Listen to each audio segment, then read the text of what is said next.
What a great day for Netflix. Yeah. Meghan Markle's new lifestyle series drops today. There's 2 lives out there. Is that it? Wait, did she have another show? They're not giving her more shows. With Love. Brand new series. No way. Drops right now. She can't miss, bro. You only fail up. You really only fail up. This is crazy. This is crazy. Have we started the pod? Yeah. Okay, we have? All right, this is fire. I just want to let everybody know that, Chris usually spends a lot of money on sets. And I told him, I was like, save it. I said, don't rent out a warehouse or something aesthetically pleasing and have a whole team of cameras. I just have 5 Serbian guys set these things up here, throw some fleshlights in the back, and we'll be good. And I think we'll get the same thing across, okay? You've had a hard day. I shouldn't even bust your balls about this, but... Oh, we're living. Yeah. Well, look, dude, it's you versus Meghan Markle today. That's it. She's in next. So actually. what's her thing? What's her, story? What's the... Well, It's a reality show about her? She's got genitals so potent that America finally managed to take down the United Kingdom, right? Not with war, not with bureaucracy, but with a woman who literally managed to suck the fucking privilege out of Prince Harry using her magical yoni. It is interesting that she's so hated, huh? What is that about? Why do people dislike her? If you want to search Meghan Markle... Because we don't like the royal family, really. I think we're kind of ambivalent towards them in America. Yeah, you guys think it's kind of like a cricket or something. Yeah. It's like a fucking artifact. Yeah, it's not... I heard you were a bowler. I was. Yeah. For like a pretty good school. Mm-hmm. Yeah. That was the only way I got into university. They reduced my entry requirements because they thought I was going to come and play sport. Little did they know that they just had a adult infant waiting in the wings who was going to completely So you stopped playing the second you went? Essentially, I mean, I dropped down to just drinking, partying, and running events. Yeah. And they did that thing. Why are the Indians so good at that? They're not really athletic people. Well, think about all of the places that are good at cricket. Yeah. Places that we colonized. Australia, India, Pakistan, Canada. Canada pretty good at it as well. So do you give them a thing to beat you at for fun? Is that how you keep them? Yeah, you can have that. Don't rebel. Yeah, we'll keep the rubies. Don't rebel again. Yeah, you guys play in the field for 2 days. I've been looking forward to telling you this because I saw you do your show here in Austin about a year ago, almost exactly a year ago. That's right. And I went and got a sperm count done. Did you? Because of you. Exclusively because of you. And how was it? First one, so I got a whole fucking story for you about Please tell me. I love this. I love to hear people's journeys. What size shoe are you, bro? That's a US 10. You double digits. All right. Yeah. That's a cute size right there. 10? All right. You're a big motherfucker to have a size 10. Yeah, well, look. You're a big guy. I don't know if that's a 10. Oh, no, bro. That's a 9. Actually, I wear a 10. I wear a 10, but these are a 9 because... I got to give me that camera. Stop fucking comparing. You've been here for 3 minutes and you're fucking... Got a pair of Doc Martens up against my Crocs. You're going to tell me your sperm is way better than mine. Okay? I'm not. So... Wait, do you have shitty sperm too? Let me fucking... I've got a whole thing. I've got a whole thing. I got distracted by my wife's Crocs on you. I got a little intimidated. Look, this is my prophylactic, okay? This is my fucking... This is my protection. Well, if the sperm is bad, you don't even need it, bro. That's true. I can just wear the Croc. That's double protection. Yes. Anyway, so do a mail-in one. I do a mail-in sperm thing. Yeah. Have you ever seen how that works? So you put it in suspension. Done it all. Okay. Done it all. So when I did my mail-in, I was jerking off and in my room. While my wife was in the other room, she's like, "I'll give you a few minutes to do this," and I was like, "Okay." And then I was like, "Can you?" And then she's like, "I don't know if I don't want to get any interruption or whatever." And I remember I was jerking off in my bed by myself. I'd never jerked off in my bed of my home by myself. And at one point, I'm jerking off, and I look up, and my TV is off, so it's just a reflection, and that is the saddest day of my life. Right there, that is knowing that your wife is on the other side of a wall and watching myself jerk off into a black screen. The saddest porno ever. Yeah, and also you think your strokes are way longer when you're doing it and not being filmed, but I'm not really going that far. It's more of it's like a quicker pump. Like anytime I pantomime. Yes, exactly. Yes, yeah. You're having a seizure. Yeah, it's whenever a small vibration. Exactly. Right. But in stand-up, if I was ever doing it, I'd always be like, I'm fucking. Nah. Not got the length, man. Anyway, mail it in, comes back. That's not so good. I start chat GPTing. Yeah. And they're like, well, you have to remember the suspension liquid says do not shake, right? This isn't it's not a fucking core power. You're not supposed to like make sure. Oh, did you? No. But the DPD guy that carried it for 24 hours doesn't know to not shake it, right? Yes. He chucks it in the back with the Amazon returns and all the rest of the stuff. So anyway, then I go to Austin Urology. Yeah, in Austin, and it's way better, but still shitty. Varicocele. Oh yeah, of course. I got all that. Did you get your surgery? No, because I had it since I was young. Varicocele. Yeah. So explain what that is to people, so they don't know what it is. Varicocele is looks like someone threw up in your ball sack. It's a inefficiency of vasculature around the epididymis. So you should just, everybody listening should just compare how both of us talk about the world right there. Mm-hmm. You described exactly what it Somebody was. threw up in your ball sack. And I said, this is what it looks like. Yep. So your Between the two of us. Yeah, we got it. Perfect. Exactly. Yeah. Both ends of the IQ bell curve understood what's going on.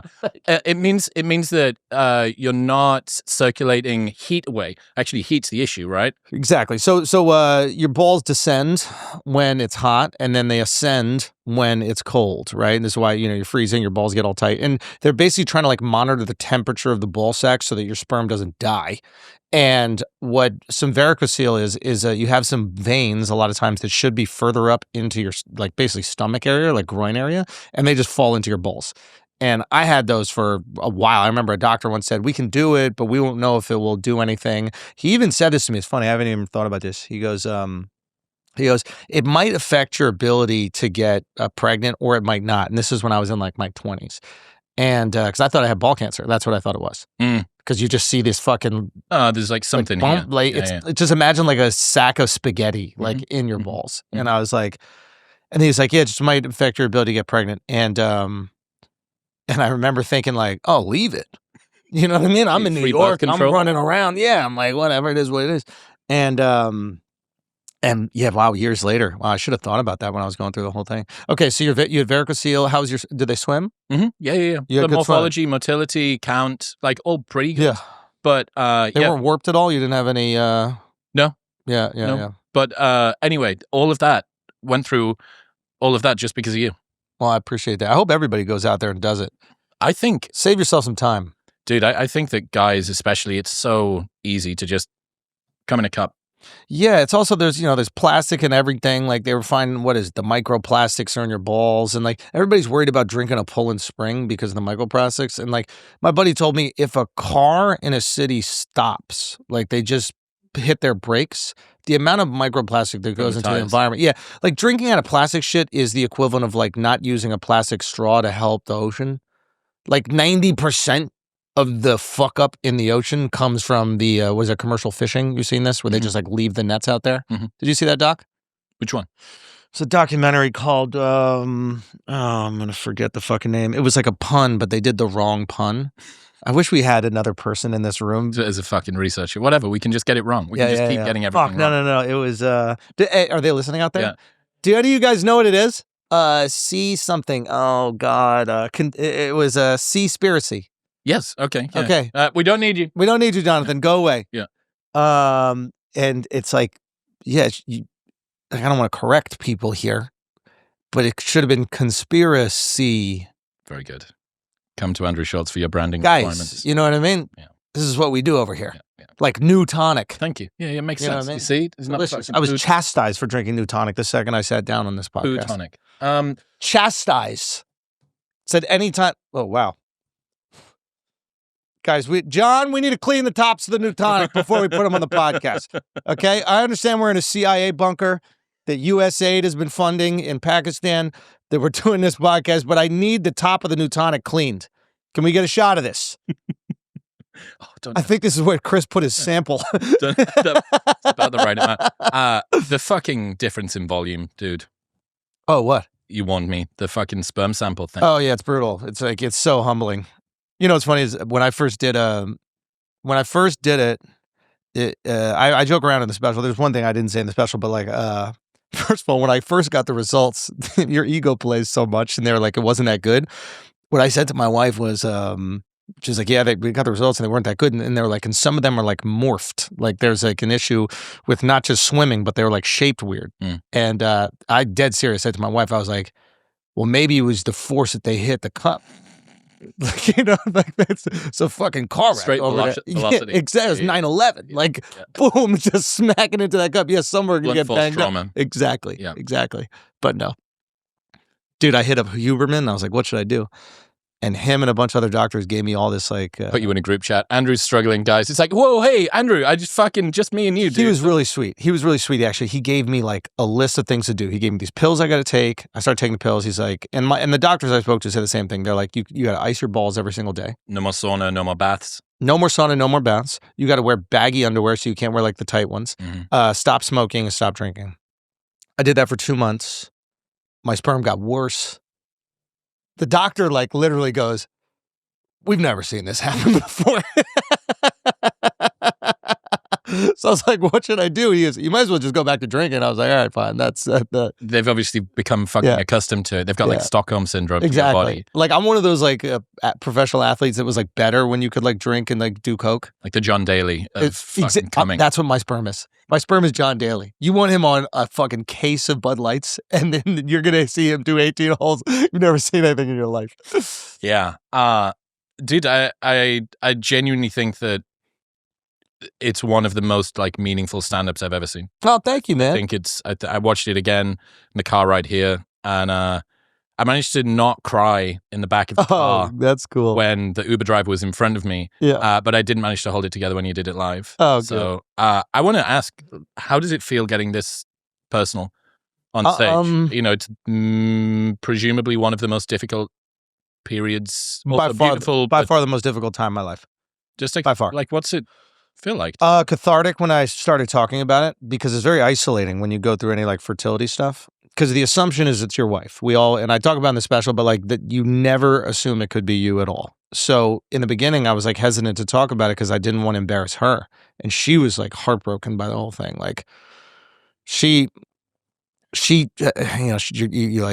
start thinking of reasons why your ovaries are fucked up. And her ovaries were perfect, but she didn't know.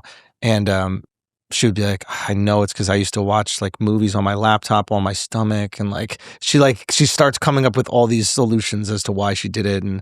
And I like prayed the night before we got our test results. And I was like, if there is a problem, just make it me. That's how confident I was that it was her. Like I was so confident. I was I've got so much spare fertility that I can take the fucking. Yeah. I go, do me a favor, God. Like just make it me. She can't handle this. And then the doctor tells him, God's like, I gotcha. Yep. Yeah. So yeah, it was nice to talk about because it's so isolating. And then when I found out it was my issue, it was then I really felt more comfortable sharing because. I'm not embarrassing her in any way. You get to own your own issues. Yeah. And it was the first time in my life I've ever been personal or told stories really on stage.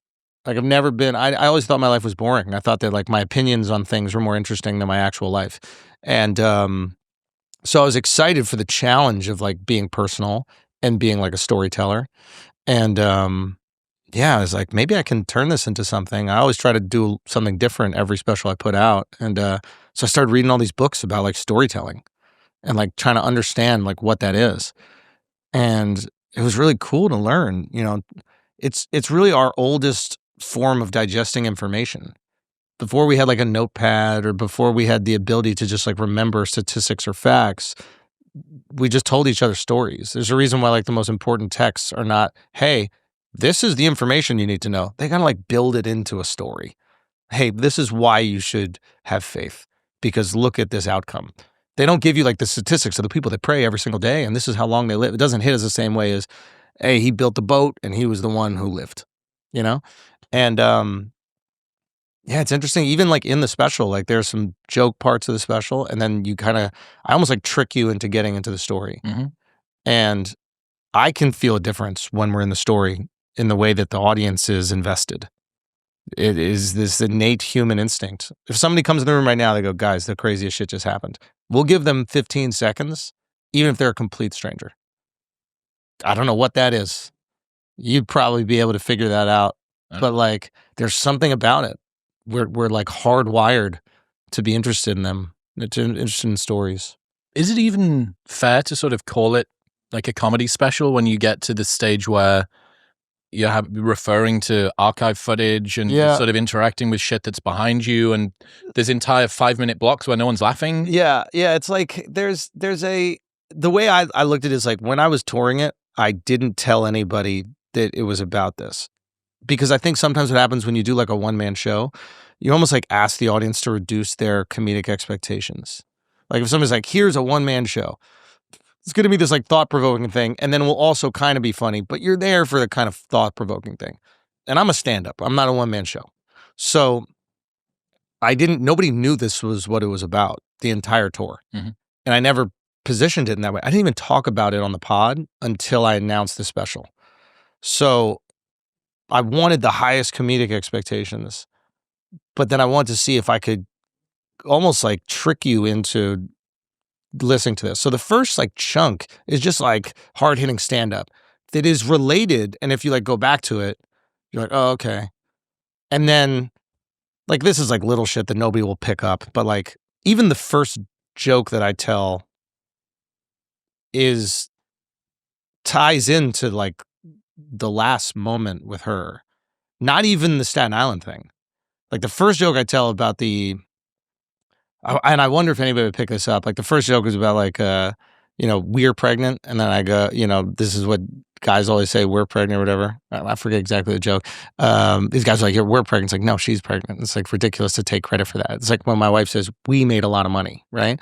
And then it sets up this idea that like, it's not really we. And then when my wife is in like the toughest moment of her life, she says, it's not your fault. We'll figure it out. Mm-hmm. We do this together. You don't have problems. We have problems. Exactly. And it's just, I don't know, for me, it's like this cool little, hey, that part that you thought was completely unrelated to this part, everything is a seed that's going to be harvested later. What were the books that you read? If you can William Storr. I think it's just called Story. The Art of Storytelling or The Science of Storytelling. There's another one, The Science of Storytelling. Maybe that's the William Storr one. And then there's Hero of 1,000 Faces. There's like a bunch of, I bought like cards on Instagram. Anything I could get my hands on. Mm-hmm. It was called like Storytelling Tactics. And those weren't that great. But it was like anything I could get my hands on about story. I was just like, I just need to understand what makes it compelling, what grabs attention, what is like a 3-arc structure, how is a movie written? And I kind of wrote it like a movie without you knowing. And what have you come to learn about the most important basics when it comes to telling a good story? I think stakes are really important. Problems are really important. It can't be and then. It has to be like, so we had to do this. And then it's just, I'm telling you another thing. This problem caused this. But then this happened. Yes. So you're not just going, here's this series of events. Each event has to be a catalyst for the next one. Mm-hmm. This thing pushes, and luckily or unluckily, however you look at it, I want to look at it with a positive perspective, is like, this story kind of unfolded in a way that was, kind of traditional in that story, and it worked. It worked out. God bless. Not all the time it does. Yeah. There's a good use of omission, which is something I learned from Mr. Ballin. Who's that? A strange, dark, and mysterious. So a huge YouTube channel, like 10 million, 50 million person YouTube. My bad. It's all like scary, spooky story shit that people listen to. And one of the things that he taught me on the pod last year was omission is really important. Yeah. So continuing to set stuff up, but leaving out very key pieces of information would kind of beg the question or get there. And, there's things where you could have told a story within 15 seconds, but you can make it interesting for 3 minutes by the payoff is at the very, very end. Yeah. Holding that attention. Yeah. Yeah. People want to know, or the people who relate to it. I think that's the coolest thing about it, about the tour. And I mean, outside of doing fucking arenas and shit, that's awesome. It's like what you dream of, like what I wrote down on little pieces of paper when I first started comedy, but was all these people who had come to the show and they were like going through it. And again, it's really isolating. Your best friends are probably going through IVF and they don't tell you. The women who are going through it, and if the issue is theirs, you definitely don't talk about it, because fertility is this like really volatile subject for women, right? Like, they're pushing their baby making time back because they want to do these careers that they've been told that they should do, but some of them don't even really want to do it. and there's all these like weird societal expectations that we could get into, which I think kind of interesting. But so if it's their fault, they're like just mortified to have to share, and they feel like there's maybe something wrong with them, and You're less of a woman, yeah, or less of a man. yeah, 100%. And you go through that for a second. I never felt less of a man. What I thought was, did I do something wrong that I'm being punished for? Like, why should I not? Retribution, righteous somehow. Yeah. Why should I not have kids? Like, why does God not want me to have kids? Like, and I'm not like a religious person really, but we started going to church a bit. I'll tell you Felt that much. comic. But say what? It felt comic. Yeah. Some way there's like... Yeah, I was like, did I do something to deserve Deserve it. this? Because you're trying to justify it, right? You're like, I'm a good person. I take care of my friends and my family. Like, what I is think this? I work hard. I don't think I've mistreated my body that much. Yeah. So you try to find the justification for it. And then you got to switch that perspective to like, no, shit is hard. Life is hard. And you could either fold or you could get after it, you know? A quick aside, if you're anything like me, traveling is great, but packing is like staring into the abyss while chewing glass, which is why I've partnered with Nomatic, because their backpack is literally the greatest piece of luggage that's ever been invented. This 20-litre travel pack is what I used to fly around the world for 4 weeks, and this and carry-on was all that I needed. They're actually designed by someone who knows what it's like to pack for a trip. The bag is so good, it'll have you packing things you don't even need, some sort of weird flex. And best of all, if you're still on the fence, their products will last you literally a lifetime with their lifetime guarantee. So this is the final backpack that you'll ever need to buy. Plus, you can return or exchange any product within 30 days for any reason. So you can buy a new bag, fill it with possessions, try it for a month. And if you don't like it, they'll give you your money back. Plus, they ship internationally. Right now, you can get a 20% discount, see everything I use and recommend by going to the link in the description below or heading to nomatic.com/modernwisdom. That's nomatic.com/modernwisdom. What's IVF like, the process of that? It's hard for them. It's hard for, yeah. I mean, like when they're on, my wife reacted pretty crazy to the drugs. Like I talk about in the special, but they shoot them up with all the hormones and like, you know, we got into like an argument, like a full out argument in a Japanese restaurant. You don't realize how quiet Japanese restaurants are until like you are full out arguing, like elbow to elbow in a small New York City Japanese restaurant. And the only thing that interrupts it is when a new person walks in and shamanase. Everybody stops. And then we're back to fighting as they're slurping udon. It is you get into it. You definitely get into it. But my wife was good. She didn't like resent me for it, and she could have been like, you're the Making reason why I'm doing this. And in no way did that come out, so a lot of credit there. Yeah, that line about you don't have problems, we have problems, we're a team, we're sort of taking on this battle together, it must be very reassuring. I have a friend whose wife went through IVF. She was 42, so she was really toward the end. Yeah. And I think you can actually do this where you get to kind of, this is the last harvest of eggs that you have. This is just squeezing the very last few drops out of the sort of sponge of fertility. And 2 stories. A lovely woman, very smart, very balanced. One day threw a grapefruit at him so hard that it bruised his ribs when she was going through the IVF. Yeah. And then a couple of days later, she opened the front door and there was 30 Amazon boxes on the front porch. Yeah. She's like, what the fuck is this? And they were all addressed to the house, so it wasn't somebody else's thing. Yeah. Brings them inside and starts opening them up. And it's like pink lace doilies and curtain ties and little coasters and bit like knickknacks and stuff. Yeah. Like Dolores Umbridge from fucking Harry Potter. Like, sweetie, sort of nicey. And in some hormonal fugue state fever dream thing, she'd just gone on Amazon and ordered literally. She got wasted on progesterone. Yeah. And just gone crazy on girly shit. Yeah. Like, what the fuck? It is wild. Yeah. She started nesting probably. They do that shit too once they're deeper into the pregnancy. How so? Yeah, you just start like buying furniture and you start to like create your home. I think it's biological. Like they say this about women, but that's when, you know, it's taken. Curating the space. Yeah. So to speak. Yeah. It's amazing to see them. Yeah, I don't know. I hope it's something. I think pendulums have to swing, obviously. You know, you see it politically and I think you see it culturally. And I hope, maybe it swings back to the point where we start to value being a mom and like only being a mom as a societal benefit and not as somebody who's like taking the easy way out.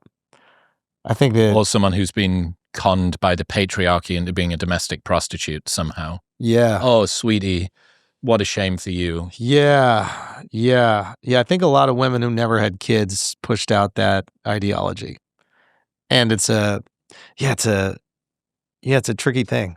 And it is something that's like distinct to places like this, like very, I guess you would say, modern places. And keep in mind, like my dad worked for my mom. My mom had a dance studio. They taught ballroom dance lessons, but it was my mom's studio. And my dad kind of like eventually came in and ran it. You know, he was a journalist and then he came in. And so I'm used to like women working and killing it. And, but there is this thing, like my wife is like very high performing, you know, like she got her MBA and then she like worked for Apple. She was like running AI projects at Apple. And then she had to like grapple with this thing where it's like, I don't really want to do this. This doesn't make me happy. I'm kind of doing it because society wants me to do this. And I want to prove that just because I'm a woman, it doesn't mean that I have to be this domesticated person and I can go out there, I can compete with every guy. Still crush it. Yeah. And then she had to just be like, I really want to be a mom. That's what my dream in life. I've always wanted to be a mom. And I would see her when she would bump into people she used to work with on the street and they'd be like, so where are you working now? And she would say, oh, I'm just a mom. And the just would kill me. Yeah. It's like, you would hope that we could set something up where you're like, I quit, man. My baby was born. I was able to stay home with the baby. Actually, I'm a mom now. Yeah. I don't work. I'm a mom now. Yeah, I do work.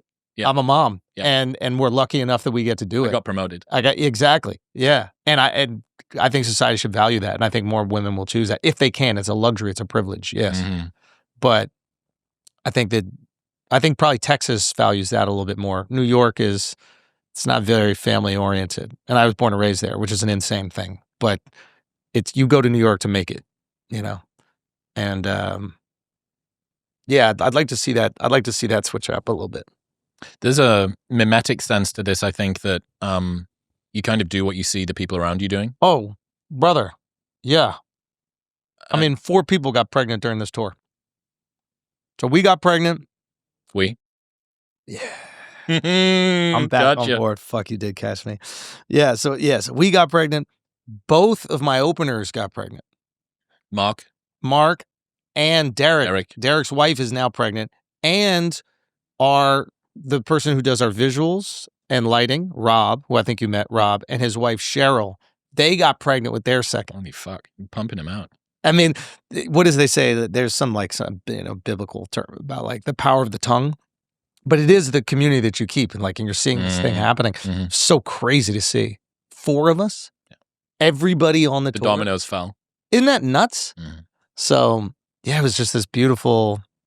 Yeah, it was beautiful thing to see it happen. Yeah, I do wonder what can be done to kind of pedestalize motherhood again.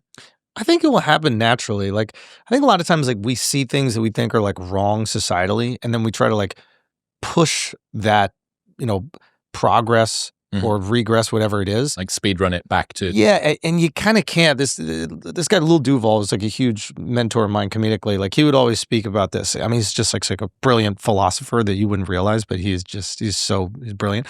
And, but he would always say this, is you can't push people into things. They have to learn on their own and then react to the errors of their ways, if it is even an error. But we're reactive.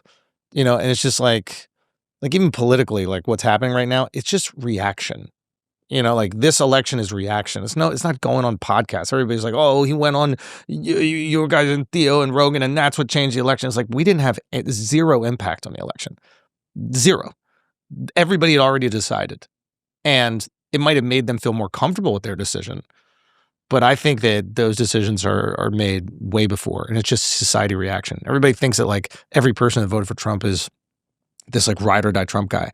I think the majority of people were rejecting a societal push in a direction that they didn't feel comfortable with. And I think it's a lot of it is a protest vote. Yeah. against. It's not. I'm not voting for this thing. I'm voting voting not for that thing. Yeah, and I think that's what happened with Trump when he lost, right? It was like, oh, this is too chaotic. I don't want to deal with this shit anymore. Give me the old guy. And it's like, it was a vote against Trump. No, it was like for Biden. And I think like the administration, Kamala, it doesn't matter. Everybody's like, all right, this is too much. Like, I'm not feel comfortable with my life right now. Let's try something else. So I think it was the protests. Yeah. I think that was one of the reasons that your special, again, when I saw it last year and then again now, was really important to give people something that feels a bit more grounded and real and meaningful and within their control, as opposed to coming out and going, Zelensky-Trump was the Amber Heard Johnny Depp of fucking 2025, which, by the way, I think is actually true. Like, that really should have fucking been done behind closed doors. Like, why are the press there watching this bullshit? Well, they didn't think that's what was going to happen. They thought it was going to be a big announcement for a mineral deal. Blah, blah, blah. Yeah, and then it didn't go that way. And I think that, that's my assumption at least. I don't think Trump would ever put something out there where it could potentially look foolish, right? Like if it didn't account for the wild card that is JD Vance. Yeah, I don't even think it was JD. I think Zelensky was just like, he should have just never agreed to it. He's like, hey, I don't like this deal, so let's not get in front of the cameras and do it. And I like JD going, why are we litigating this in front of the American public? Like, that felt a little subversive. And I could see like a negative reaction on it. Like, we're here to have a hurrah, let's high five moment. And this turned into not that. So maybe let's not do it here. Yeah. More. And JD, you got, watch out for that motherfucker, yo. He's going to be around for a while. Yo, it's like, I don't react to like people based on their like political leaning. Like, I don't really care about that. Like, culture is way more interesting to me. I don't like jumping on a side with these things. I understand that like people who don't know me at all and are like, this guy's some fucking right-wing MAGA lunatic. It's like, yeah, I have empathy for even thinking that. Like, you just see headlines, you see some crazy joke I told, like, I'm totally fine. I understand the world we live in, right? But for me, like, I just kind of look at like people and ideas, and I try to react to what public sentiment is to that. Like, I'm always reacting to feeling. I don't really react to a specific event, and I'm not trying to like explain logically the event. Like, I'm more interested in like the emotional reaction of things. So like when Mangione shot the dude, and then the internet kind of didn't really feel that bad. They were like joking around about it. I'm like, oh, this is like rich people. You got to pay attention to this because they don't care about y'all anymore. Like, any one of y'all could get killed and it would be fine. And if you're the billionaire class, you got to be very aware that your life is not valued by the rest of us. And I'd imagine very rich people, if we're going to look at this into like in a microcosm, I imagine let's just assume, I don't think they're bad, by the way, but let's just assume that they want as much money as they possibly can. This is like an unfair assumption, but let's just play with this little thought experiment. You also want comfort. You want as much money as you can get, but you also want comfort, right? So like if you're living in some third world country and you're like the richest person there, it's not really comfortable. Because at any point in time, these people in fucking sandals could storm your house and they take out the 5 security guards and then they kidnap your whole family. It's not comfortable. One of the nice things about America is like being rich is comfortable, right? The first world, like being rich, you can be comfortable. You don't have to worry about like your kid getting kidnapped. Like fucking Canelo Alvarez, I think his brother got kidnapped like the week of his fight once and nobody knew it. And it was just like a normal thing that happens. He's the boxer. It's just a Tuesday. It's like getting your flight delayed. Yeah. And he had to like work out the fucking payments like days before the fight. So this is a normal thing that you have to accept. So in order to make sure your life is comfortable, you have to make sure that the poorest people have enough to eat and get a roof over their head and provide for their family. They probably don't need that much more. There's a lot of interesting distraction that goes on in America. There's a lot of things that they can take part in. They're like beautiful and amazing and it will pacify. But the second they go below, I can't feed myself, and they have no hope of upward mobility, they'll kill you. That is and then when someone else kills you, they'll laugh about it and they'll be like, good. So when I saw that, I was like, wow, Americans are very disillusioned. I knew that they were disillusioned with like, institutions. I knew that there was issues obviously with the medical, industrial complex or whatever these terms they start building up. But that right there, that is a point of concern. And if you're the really wealthy, you either got to beef up security or you got to be talking to Donald and you got to be talking to these senators and go, we need to do something for these people. Eggs got to be affordable. you're squeezing them right now, and you can only squeeze them so far before you get the French Revolution. You can't be like, all right, well, they don't got bread, give them cake or whatever that lady said. Mm-hmm. Let them eat fucking eggs. Yeah.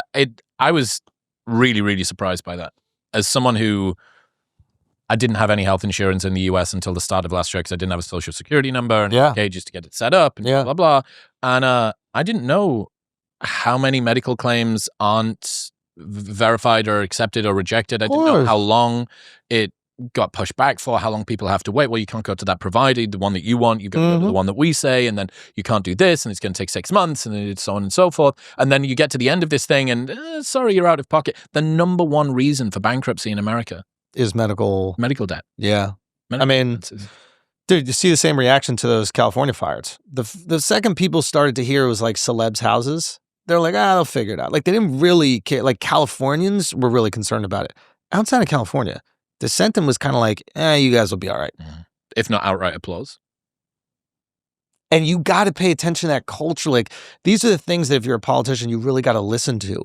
And I feel like that's what the Dems, and I come from a dance family in New York City. Like, what do you think my political leanings have been my entire life? I grew up in the arts, going to ballet, a dance family in New York City, right? So you got to look at this. Like, Dems got to look at this, and they got to start going, okay, what are we missing here? We're not listening to the people. I think sometimes there can be a little bit of a pretentiousness with the Dems, like where they're like, because the party is kind of ruled by these like Ivy League elites that, pat themselves on the back for like caring about the oppressed and the ostracized. And they're so detached from them that they're just like, we know what you guys need, so we'll do it. And look, we're doing it, right? There's this pat on the back. And I mean, like, they literally need to look at Bernie. You like her politics or not, but AOC, if you want to look at data, like she, I think, polled the same as Trump in her district. Now, why is that?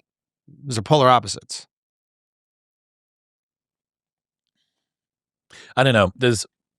It wouldn't surprise me if we see the pendulum swinging back. I can already see some, the anti-woke stuff that was like super cool for the last 8 years, something like that. Yeah, that's over.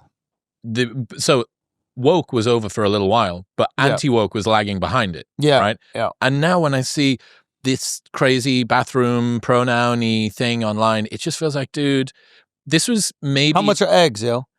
This was maybe interesting and cool when you were speaking truth to power as a rebellious anarchist that was outside of the system. But now you're inside the tent pissing out. Sure, there's one thing about the inside the tent, but most people aren't even in the tent. Caring about your bathroom experience is way later after I could afford eggs. Do you know what I mean? Like, if I can't afford eggs, I don't care where you go to the bathroom. I don't care what your pronoun is. Like, I don't care. Like, those things don't matter to me. If you got a house or you're a fucking fourth generation Nepo baby from like this like incredibly wealthy family, of course your life is so good. I should figure out how I can make all these, ostracized groups comfortable. But somebody that can't afford eggs and is about to default on their loan, forget it. They can't even pay their rent. Owning a home is like a completely different. They don't care. Like, even right now, everybody's like, oh, the economy's tanking. What's going on? Okay. Housing prices are going to come down, and then the stock market's going down, right? Do you think that Trump's supporters have money invested in the stock market? Do you think they own homes? It's the LA fires again. They're just watching rich people lose some of their rent. They don't give a fuck. Do you know what I'm saying? Like, so you have to be like really tuned in to like how people are emotionally reacting to this stimulus. And I think that's, to me, the advice that I try to give Dems is like, you make it a class issue and you win every single time. There's a reason why people fuck with Bernie Sanders and AOC for that. It cuts across all of the other groups. Yo, he's saying rich people got a lot of money. You don't got a lot of money. We need to get you money. The only way to get it to you is by taking it from them. Doesn't matter about who you're having sex with. It doesn't matter about the color of your skin. Hey, make it a class issue. The reason they don't is because a lot of them are in bed with these billion-dollar corporations. So they can't make it a class issue because the people paying them are that high class. So they're like, trans, bathrooms. They have to make it about these identity politics issues because they can't target the real fucking issue, which is huge wealth inequality in America. I don't know how to solve it. I'm not smart enough to figure that shit out. But I do know what the problem is and what exists and what resonates with people. And that's AOC. You like her politics or not, doesn't fucking matter. Every day she's going, hey, them rich people are trying to fuck you. Amazon's trying to not pay you. And the people in her neighborhood, the people who are voting for her going, I do feel like she's trying to help me out. Mm-hmm. And they also feel Trump is trying to help her out. So where is that Venn diagram hitting? Mm-hmm. That's it. Being a podcaster isn't always as glamorous as it seems. For instance, I just took a 3-hour Uber ride from Houston, Texas to make this episode, and seeing that it is currently midnight and I just downed the equivalent of 4 cups of coffee, falling asleep will be at least a bit of a struggle. But thanks to Momentus's magnesium L-threonate, I should be able to sleep like a corpse, because L-threonate is uniquely able to cross the blood-brain barrier, boosting memory, focus, and cognitive function, all while also improving sleep and reducing stress. And if you're still on the fence, Momentus offers a 30-day money-back guarantee, so you can buy it and try it for 29 nights. If you do not love it, if it doesn't help your sleep, they'll just give you your money back. And they ship internationally. Right now, you can get 20% off everything site-wide and that 30-day money-back guarantee by going to the link in the description below, or heading to livemomentus.com/modernwisdom and using the code modernwisdom at checkout. That's livemomentus.com/modernwisdom and modern wisdom at checkout. You did a bunch of shows in the UK. Oh yeah, that was on this fun. last tour. Yeah. Talk to me about what you learned, differences, similarities, UK, US. Similarities, like, it was really interesting to find out like how like culturally distinct the little towns in England are. That's really cool. Like to know that like Liverpool and Manchester are 30 minutes apart, but they're two completely different like ethnic groups.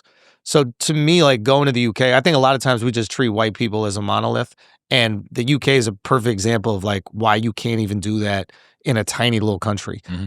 And these like little idiosyncrasies of these two cities that are 30 minutes away from one another. And don't sound anything alike, different lifestyles. It's crazy. Different football teams. Yeah. And it's so to me that was really exciting, going into these little places. And whenever I go into a place, I just really like, I'm curious. My dad was a really curious guy, and I always want to learn a little bit about something and like try to write some jokes that reflect that. And maybe for a few minutes in the set, they get to feel really seen or kind of recognized by someone they might not think would do that. And, but yeah, I love that. Going to Scotland was awesome. My mom's born and raised in Scotland, so doing that show there was really great. What'd you do? The Hydro, Glasgow? Yeah. Is it the SSE? Hydro? It looks like a armadillo. Yeah. That's the Hydro. Yeah. And also just the way that they react to stand-up, like with the Scotland show, I could have just talked to them for 3 hours. Like they just wanted to be in the room and like telling stories, like on some bonfire shit. Mm. And it was like, I'm just happy you're there. It's fucking miles away from everything. It is that. But, he came. But there's also like this, I think there's like a cultural sentiment. And I think you also get in another place, there's this like pub culture where we're all hanging, and here's this thing, and I'm going to share with you, and you guys are involved, and there's going to be some quip, and we're going to have. I also think there's a little catharsis for them because like it's a little bit more censored out there. So then when I come and I'm saying these jokes that are kind of wild, they get to have this experience that's kind of more similar to their everyday lives. Mm. Like there's a public persona you have to put on, and then when you're at the bar with your boys, there's a very different version of you. Mm. So now they're in public, but they get that same version. So I think that was cool. Ireland was just great. Yeah, it was awesome, man. I will say that the Middle East was more aware of American culture though than the UK. That's interesting. Yeah. Why do you think that is? I think that they're all educated here. And because of that, they're acutely aware of our stuff. And also all their TV and stuff comes from here because they're not producing their own. You guys are producing your own shit, right? Like you have all your own TV shows. You Love Island. Like everybody knows these like things that you don't really know about our Real Housewives of fucking Utah or whatever. But in the Middle East, they're getting all of our shit because they're not producing a lot of their own shit yet. Well, you don't know what's going on actually in the Middle East. That's fucking exactly. We need to not look into that at all. Yes, give me Housewives. Yeah. So that was really fun too. Yeah, it was great, man. It was great. James, the other half of Newtonic, went to go and I love James, man. James is Australia. so funny. Yeah, and he was like, they just had a baby, didn't they? Yep. Yeah, congrats, man. Yeah. He's holding it down. He did fucking 15 minutes on Aussie shit. It's like, where the fuck did he get 15 minutes on Aussie shit? Yeah. That Aussie run was fun. Usually I'm only in town for a day, but I got to be in Australia for almost like a couple weeks. So by the time I got to, I think it was Sydney, I had kind of worked out some stuff. Yeah, like I was like, oh, I got a nice little chunk. And that was that was really cool. And it's a cool thing to give them. You know, I think a lot of comics can go to wherever and just do their set. And I have my set. But it's also a nice thing to go to like a completely different country and like tap into little specific things there. Was there anywhere that you went? How many dates did you do? Oh God, I don't know. So much. I was on tour for 2 years. I was probably developing it for this whole process was probably 3 years in the making, from like building the hour and then touring it. And yeah. Was there anywhere that sort of sticks out in your mind as being, holy fuck, the reaction sort of emotionally there? MSG was the craziest. That just felt like the whole city was rooting for me. And which is like the greatest honor. It's like, if there's one thing I identify as a New Yorker, like I'd probably identify that as before having a kid, I identified that as before anything. Before being like a that white is your guy. Identity. Yeah, before I'm American, I'm a New Yorker. Like, so just to see the whole city like excited for me. He was like, one of us did it. Like, I don't even know how many New Yorkers have done MSG, you know, and so. Hometown hero. Yeah, it just felt like I did something good for the city. And I just love New York. Like I'm even annoyed now. There's like this push about like the liberal cities are falling apart. It's like, none of you want to live anywhere else. Shut up. You shut up. Like, I know you moved to Austin, but come on. You don't want to be here. Like, you know what I mean? It's okay. It's okay. Like I tell people, like, we're like, Austin's so amazing. I go, okay, stop. Do you want to be a stand-up comedian? Okay, yeah, move to Austin. The opportunities for you, like Rogue and Kill Tony, all these things where you see young comics exploding are here. I get it. But like, you're not moving here for this like rich cultural experience. You know what I mean? There's like 2 restaurants. Everybody's, yeah, the food is so good. It's like, yeah, because you are from Montana. You know what I mean? Like, you have a fucking P.F. Chang's and then you move here and you go to Uchi and you're like, oh, wow, this is fucking good. Yeah, there's 17 Uchis in a 3-block radius in New York. Like, why are we even having this conversation? So I think that the coastal cities need to get back to our elitism a little bit. I think we're a little like sad or like insecure or something like that right now. And it's just like, all right, but there's still some hangover from COVID, I think. You know, of course. New York and LA put both of their feet inside of their mouths for fucking 2 years straight. Of course. And it was bad and it sucked the way they handled it. You know what I mean? And it's a very different thing to handle, obviously, when you're living on top of each other and you're all going on subways to get it. Super dense. Yeah. Just a different problem to solve. Like, everybody lives in their own house and you live a mile away from each other. Yeah, you can make shit a little bit less restrictive. You know what I mean? But when you live in an apartment building, you need some fucking rules. You know what I mean? Like, the Puerto Ricans got to turn the music off at 10. That's a rule. That's government overreach. And I'm happy about it. And you don't understand it because you don't have an entire Puerto Rican family above you blasting Bad Bunny at fucking 11 o'clock while your baby's trying to go to sleep. So there's certain things where you start to appreciate government overreach and where they come from. And then there's some where you're like, okay, this is ridiculous. I can't renovate my home without going to 15 different government agencies to get permission to put a mirror in my bathroom. Mm-hmm. It gets a little ridiculous. But in terms of like the great established cities in America, like what are we even talking about? Like, if the tax rates were the same in Austin as they were in New York, none of y'all would live here.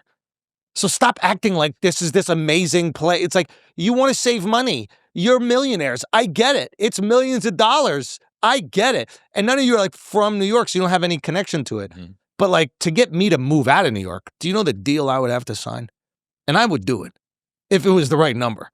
But like, it's a tax saving thing. It's just say you're saving money. Mm-hmm. That's my thing.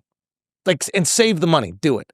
But don't give me this shit about, oh, the city is so amazing. Your plane couldn't even land because of the wind. What is that? Fucking Wizard of Oz? What are we talking about? You know what I mean? I'm eating a salad today. A tomato flew off the salad, hit me in the chest. And I'm like, this is a city? Like, people choose to live here? The wind is taking tomatoes off of my plate, right? So let's just have an honest assessment of what's going on here. Will you pay 12% more to not live here? I will. But I'm from New York and I love it. Mm-hmm. If you're from another city and you just went to New York to make it and it looks like there's more opportunities here, mm-hmm. then fucking move here. Were you crazy? Why would you not do that? I think you need a very particular type of nervous system to live in New York. You need to be okay with chaos at all times. Like there doesn't seem to be much. And I guess you can be in different areas. New York is not just one thing, right? Yeah. You can go fucking like upstate and whatever. But if you're talking anywhere around Manhattan, it's like you need to be able. You're in first line cocaine energy at all times. All times. I mean, yeah. I'm used to chaos. Chaos is comforting to me. I get more comfortable the more chaotic it is. I asked Sam Morril about this, and he said, "What was it that you can walk down the street, bump into somebody, and think to yourself, I hope that guy dies. But later that night, you think to yourself, good day." Yeah, that's funny. That's funny. Yeah. It's shout out Sam, man. Yeah, that is there's just a unique energy. It's and I guess I think growing up with it obviously makes it much easier to handle. I think it's probably daunting for people to move there. And that's why I say like you shouldn't move there unless you want to make it. It doesn't matter what you want to make it in. You want to make it in finance? Okay, do that. You want to make it in, you want to be a doctor, whatever the fuck you want to do it. But like just moving there for comfort is a stupid thing. Yeah. You're going to spend tons of money and you're not going to be comfortable. There's no comfort. It's not comfortable. But there is opportunity. It's opportunity. And you'll be the greatest at what you do. It's like the greatest at what they do come from there. Simple as that. Well, you have to be in order to survive, or else you just get chewed up and stuff. You're not the greatest unless you've lived in New York.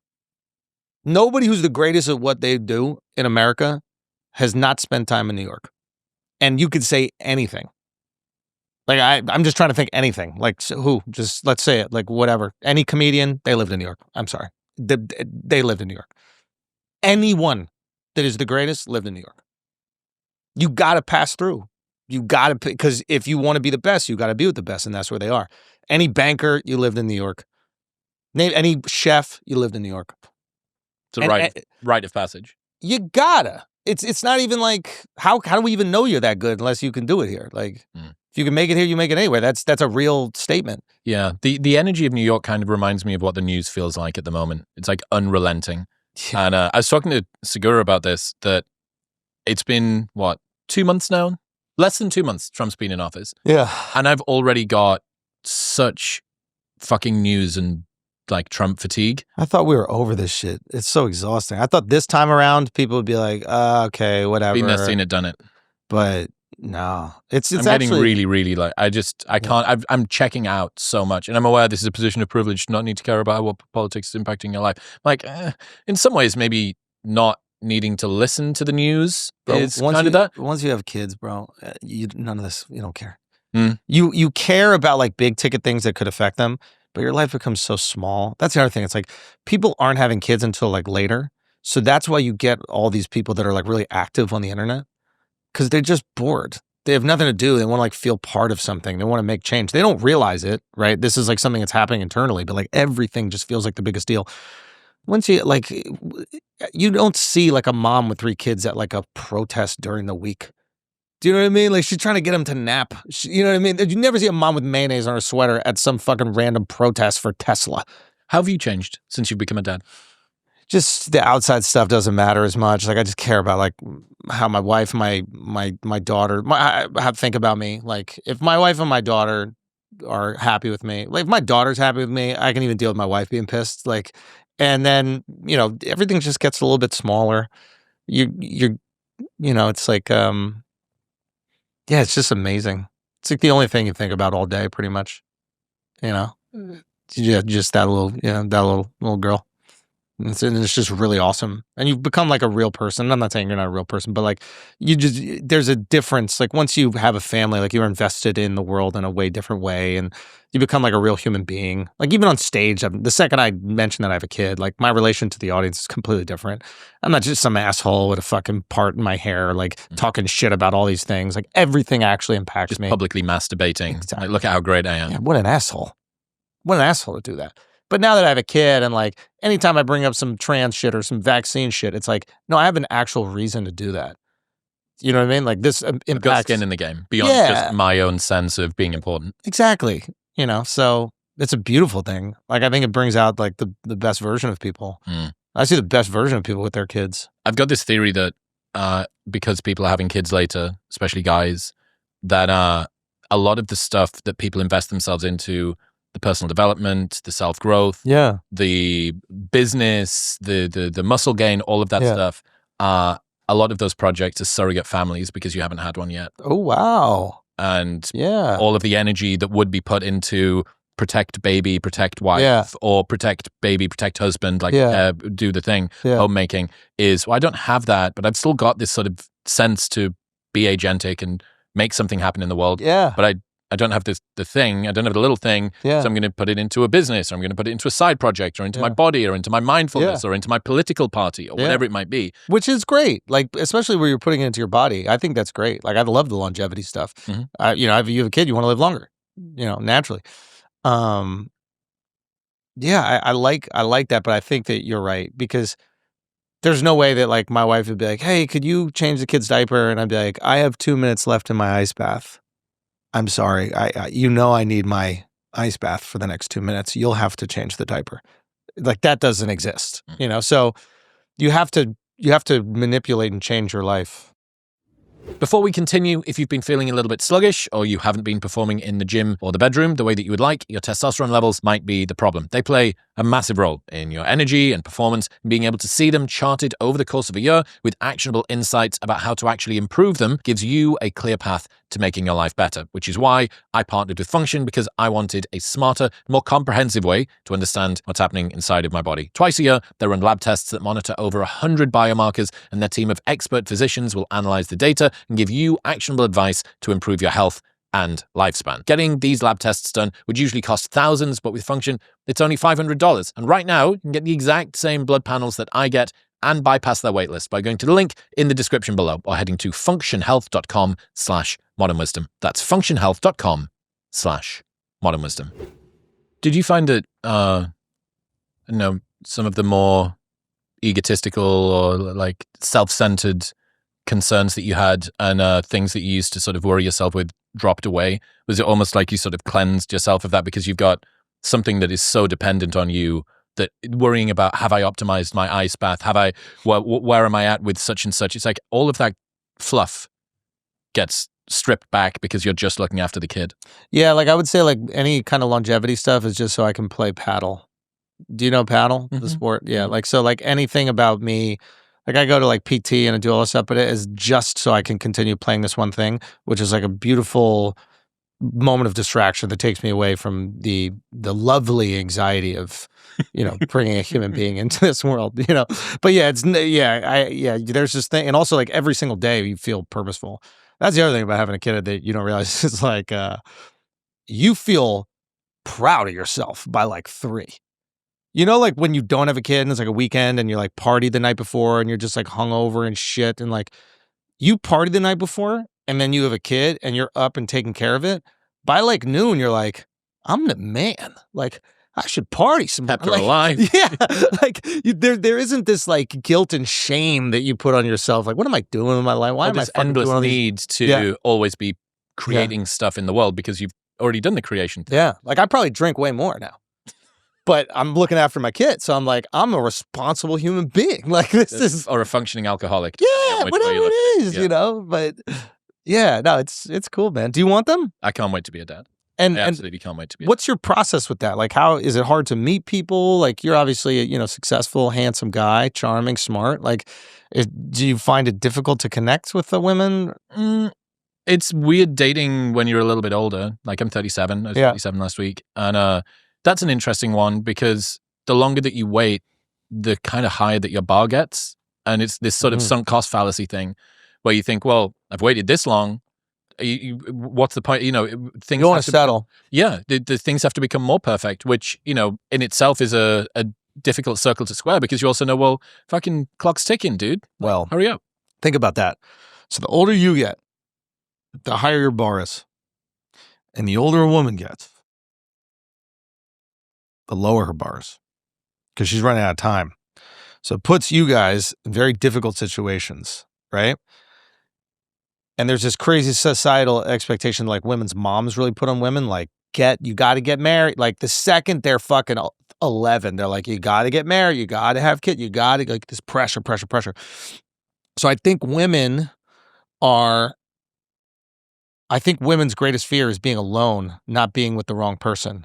And our greatest fear is being with the wrong person. Like, I didn't meet my wife until late for the same reason. I was like, I don't want to settle. I don't want to be with somebody. You know, like, I figured out more or less how to like date. And like, I figured out like kind of like what that person wanted, and I can kind of like be that version of that, but it didn't make me happy, right? Which I imagine you've probably gone through in your life. Like, you know, you probably had tons of different girls. You're like, oh, this girl needs a listener, or oh, this girl needs this, but you're not being you, so you're not going to connect with that person. But the tricky thing is that women, because they're so afraid of being alone, I think a lot of them, they end up being with guys they don't really like. And that's what I think this like ick red flag culture is. Have you heard of women all on the internet talking about their icks and their red flags? Mm-hmm. When you're with someone you don't like, everything about them is irritating. So you don't actually have the ick. There aren't actually red flags. Oh, I don't like a guy when it's raining, he raises his shoulders. You know, I don't like a guy who like yawns without his hand in his mouth. Like these stupid things that really would never impact how a girl feels about you. You just hate the guy you're with, but you're terrified of being alone. Because if you like the guy, that would be cute. Everything we do is cute. The amount of, like, my wife watches me pick my nose, ball up the booger, and just flick it out of the playpen because I'm playing with my daughter. And she's just like, that was disgusting. And it's fine. It doesn't impact how much she loves me at all. I'm farting left and right. I'm doing all these disgusting red flag ick things, but she loves me. So it doesn't matter.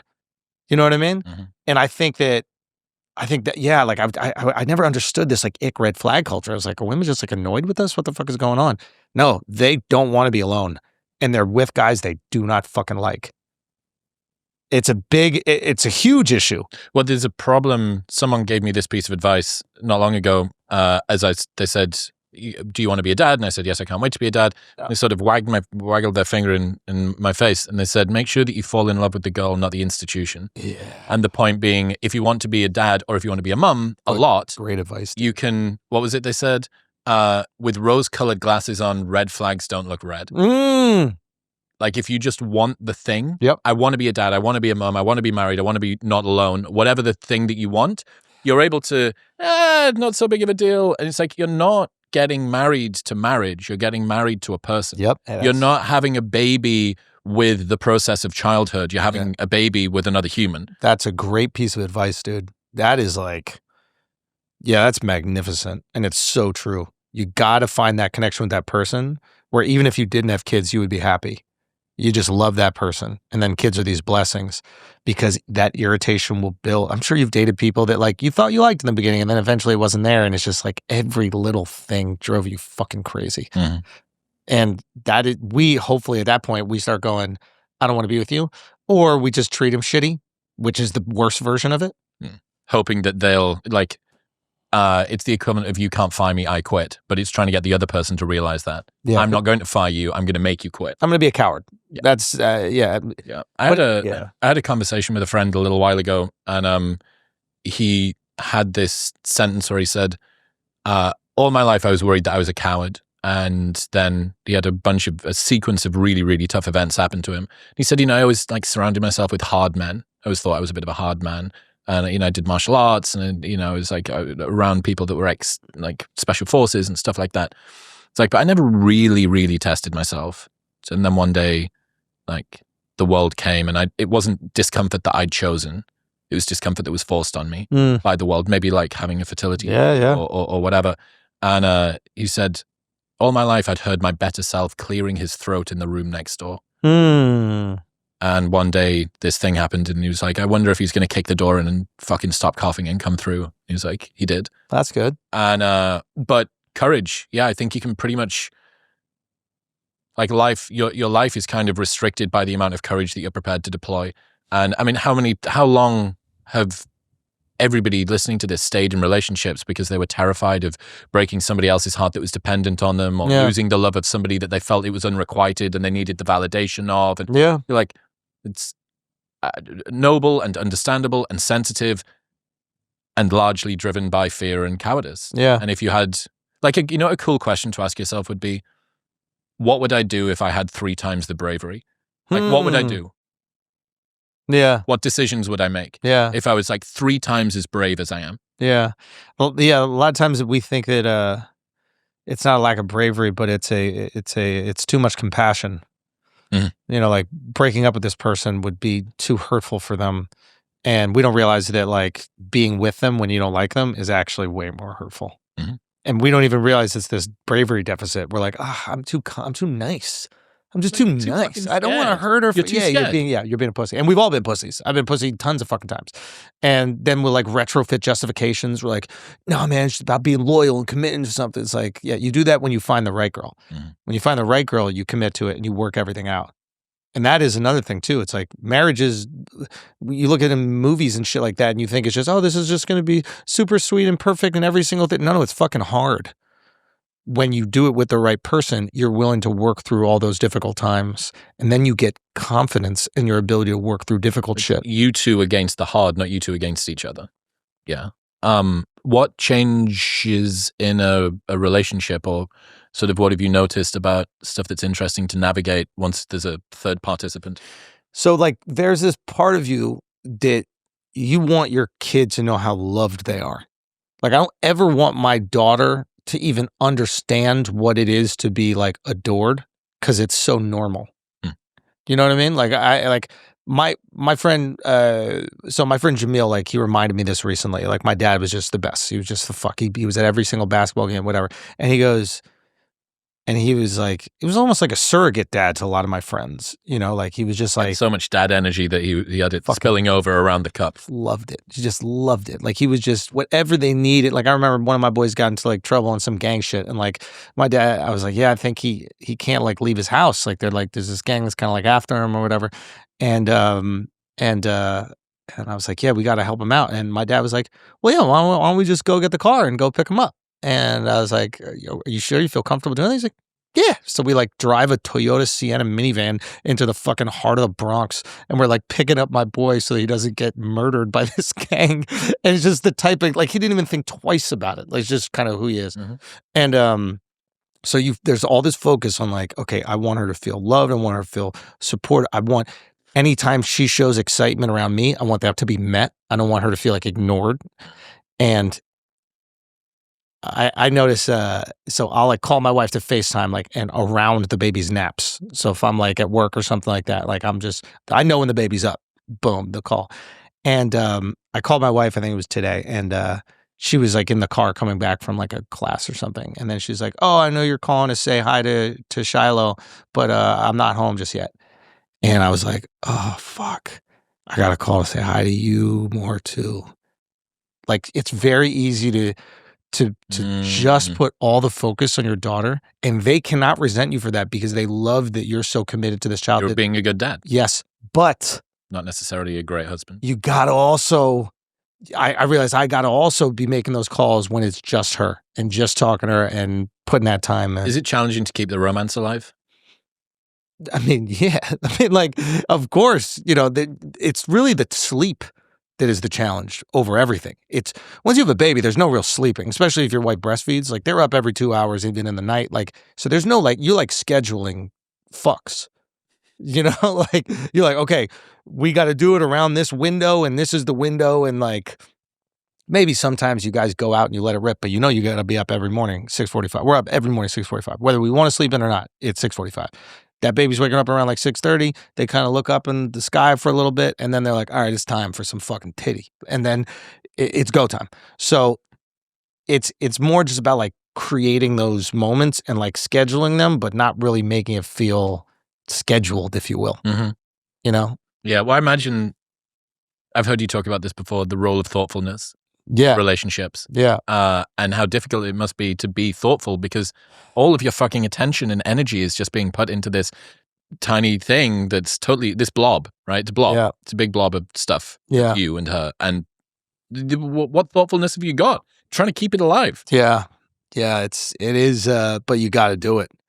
You got to do it because the better you guys are, the better that baby is at, you know, having a shot at life. You know, fractured families, they fuck kids up. They fuck kids up. I listened to the first half of Andrew Tate on Patrick Bet-David's podcast. Yeah, well, how was that? How do you feel about Tate coming back? Interesting one, dude. I mean, he's currently being subpoenaed, investigated, something by the state of Florida. Yeah. They've just opened up some warrant type thing for him. I think it's a bit of a brave call from the US to do that at like this time, to be like, yeah, come on over when we're talking about worries about trafficking and migrant. The UK's got lots of concerns about grooming gang. You can say what you want about the validity of the case around Tate. Yeah. Optics are optics. So yeah, you're speaking on something that I really like, which is there are facts, and then there is emotional reactivity. Optics is what you're talking about. And people are emotional. They just react emotionally to whatever they see. And it's important to meet them there. Do you know what I mean? Like, there's going to be an idea of who you are from people who don't really know you. Casuals on the internet that might see a single clip. And that idea that they have, maybe it's wrong, but just going, oh, you're wrong, and writing it off isn't how you're going to address a bigger problem. This is where Ben Shapiro gets it 100% backward. He says facts don't care about your feelings. Yeah. This one in particular. Yeah. It's right. like feelings do not give a single fuck about the facts. But he's like an autistic robot. Like, he doesn't understand. He caught a great grift off like the Christians. And now that he no longer has societal utility, he's like really struggling. Like, societal utility is oftentimes what can make people like really powerful. And he rose to fame at a time where like conservatives felt like really scrutinized just for their beliefs. And a lot of them just didn't have the arguments to defend their positions, right? They grew up in cities and states where it was normal to be a conservative. And then all of a sudden they're in these other places where like, can I even share this? Can I say I'm a conservative? It's like really radioactive to be conservative. And then all of a sudden he's like this like really obviously smart, Harvard educated arguer. He's like a really good arguer in developing ideas and bits and putting together these arguments. They're like foolproof.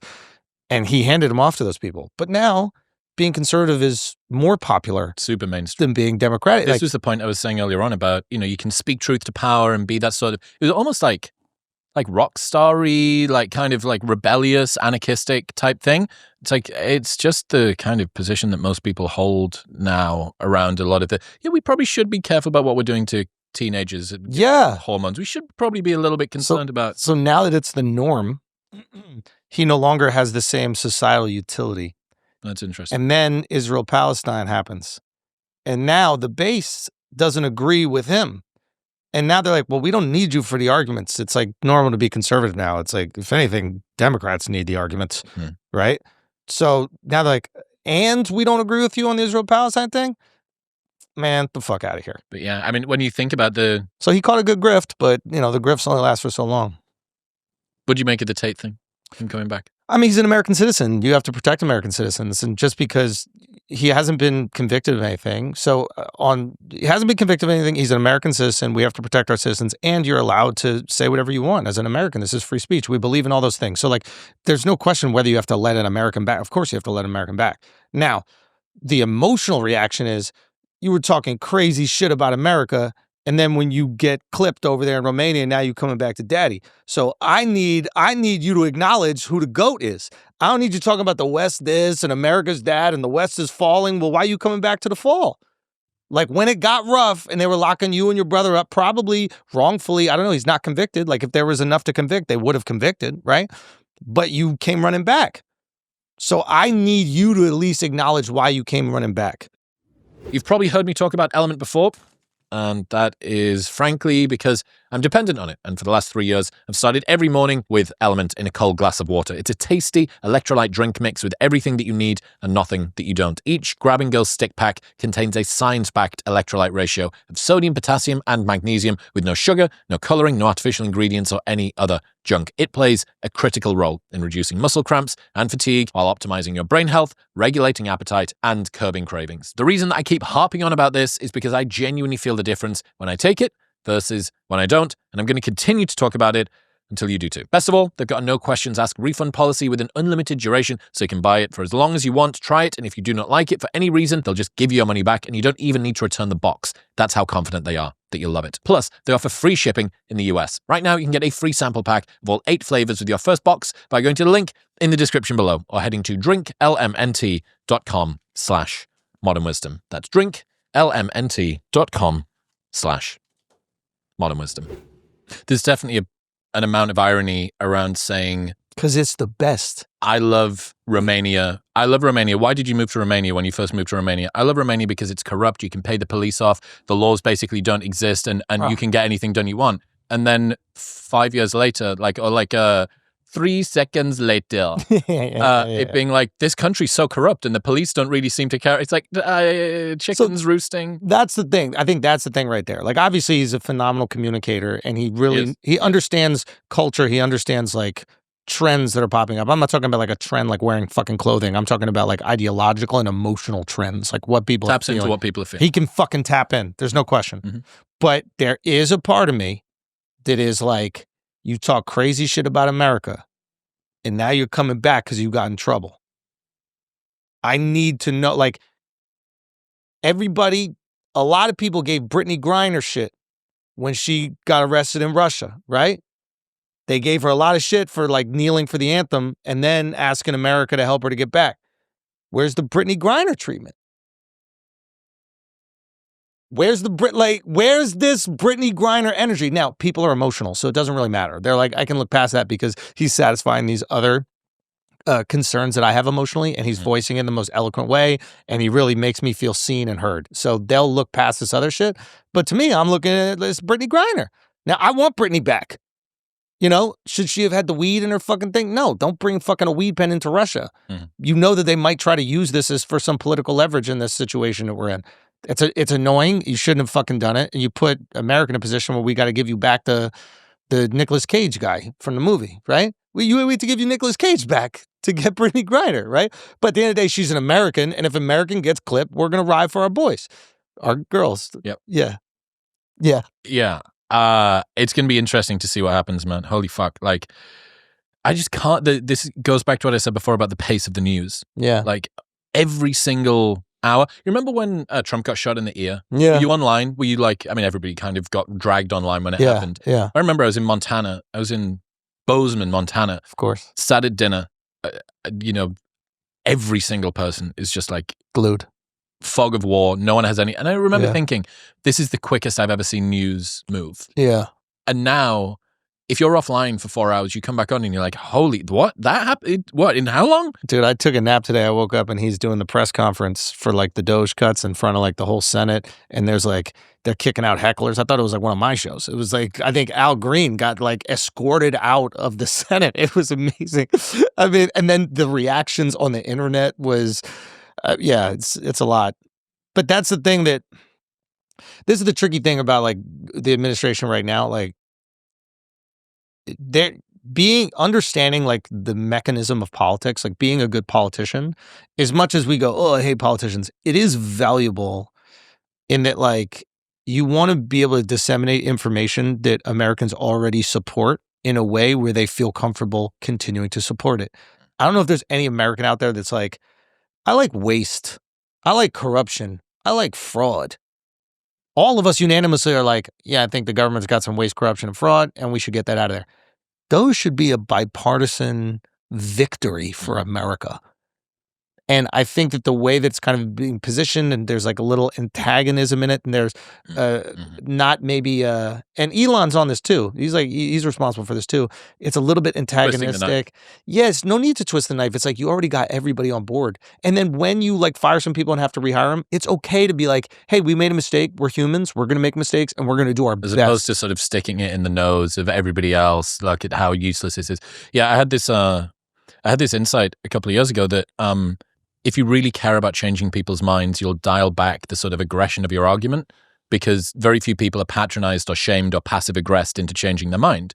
So this sort of soft signal of effectiveness, dude, if you really, really care about changing people's minds, you'll actually go more gently, not more aggressively. Yeah. And I don't think, it's a really astute point to say that I don't think that we're seeing that. And what did you expect? Like, you positioned yourself as the adversary to this other side, and then said they should be on board.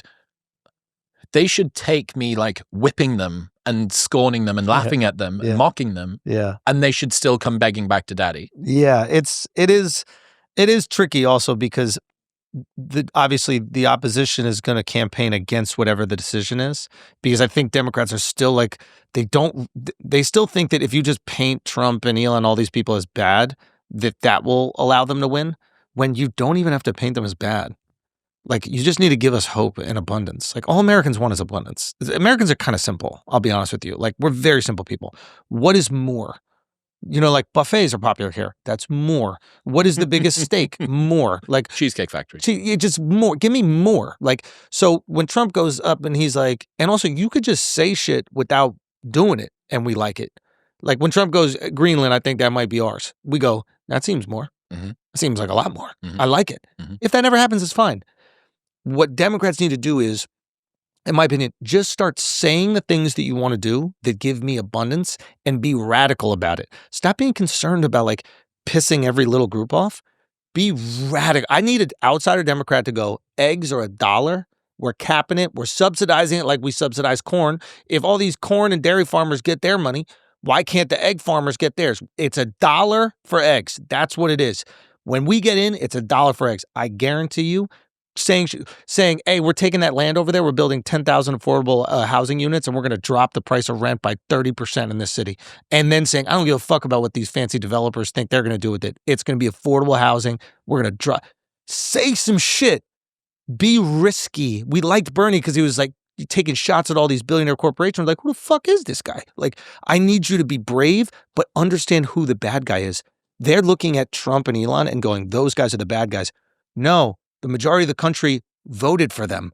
They don't see them as bad yet. You could try to make them radioactive, but they don't really see them as bad. You know who they do see as bad is the people stopping them from getting eggs and the people stopping them from paying rent. Bad. I don't know. Do you understand what I'm saying? Like I feel like this is like, if you actually listen to people, it's not really that difficult to. There's such an addiction to purity, though, inside of the left, right? Like everybody's done the "why I left the left" thing, right? Yeah. Sort of classic Dave Rubin arc from disaffected leftists to now person that's on the right because I didn't leave the left, they went away from me, or whatever version of that you want to do. Can you think of anybody that's gone in the opposite direction, that's gone from like right of center and then I am now a spokesperson for the left? Wow, that's a great question. I'm sure there are people. There probably are, but they don't come to mind in the same way, right? You don't have the same like RFK, Tulsi Gabbard, Elon, Rogan, and that's just like the fucking biggest names in the world of this. Yeah, wow, that's a really good point. And it's because there is such a level of purity that you need to reach in order to be accepted by the left. The right will take you flawed as you are, this sort of political leper coming in with like a foot missing and fucking your ears hanging off. And they're like, you kind of are. I mean, we don't fully agree with you on that thing, but we'll take you. Fuck, you know, the perfect example of this. Remember when Nicki Minaj for like 2 weeks during COVID was anti-vax? And the right was like, come here, fucking anaconda, like bring the fucking BBL our way. And they were like, she's a fucking darling. We'll take her. That's true. But if your coalition is held together, firstly, by finding people who do not have sufficiently pure opinions, pointing at them as scapegoats and saying that they're part of the outgroup, that's like, fucking seppuku or harikari or whatever it's called. That's like the most self-immolation because you're just finding an increasingly small number of people that meet an increasingly high bar of purity. That's all you're doing is shrinking your fucking coalition over and over until there's like one person left. And the right doesn't have that problem. Well, because they weren't in power. When you're in power, you start to become very drunk specific on your own. about. Yeah, it's just like a country club is hard to get into. Those are the people in power. Interesting. So you're saying that sort of the elitism, the exclusionary thing, it's enabled by being in power. It's Queers for Palestine. You know, it's like anybody who's down to help, we're going to take. Because we need it. We need it. So you take anybody's help. You don't fucking care. If you're struggling, whoever's going to help you. And then when you're in power, you get very specific about the people who want to help you. Well, maybe you apply. Yeah. Let's see. We're going to look in and see your total beliefs and how you feel about the entire world. I do. That's it. I will be fascinated to see if that sort of right of center permission, increased amount of permission that they have to accept people, if that gets reversed. That will happen without a doubt over the next few years. You will see these like Stephen A. Smith types who will proliferate Democratic circles, who are in no way the like ideal version of a Democrat from 4 years ago or 6 years ago. But what they will see is salvation in them. And they'll be like, he has enough of our values. And he could potentially win, or at least he could espouse the shit that could make our party look cool. Body Joy Behar the other day. That was incredible. But that's I mean, but that's kind of what you need. You know what else I think? If I was to just chuck a little bet on for something that's very, very reliably going to happen over the next 3 years before the end of this administration, the mother of all blowups between Elon and Trump. So how do you see that happening? I've heard a lot of people, Charlemagne talks about this all the time.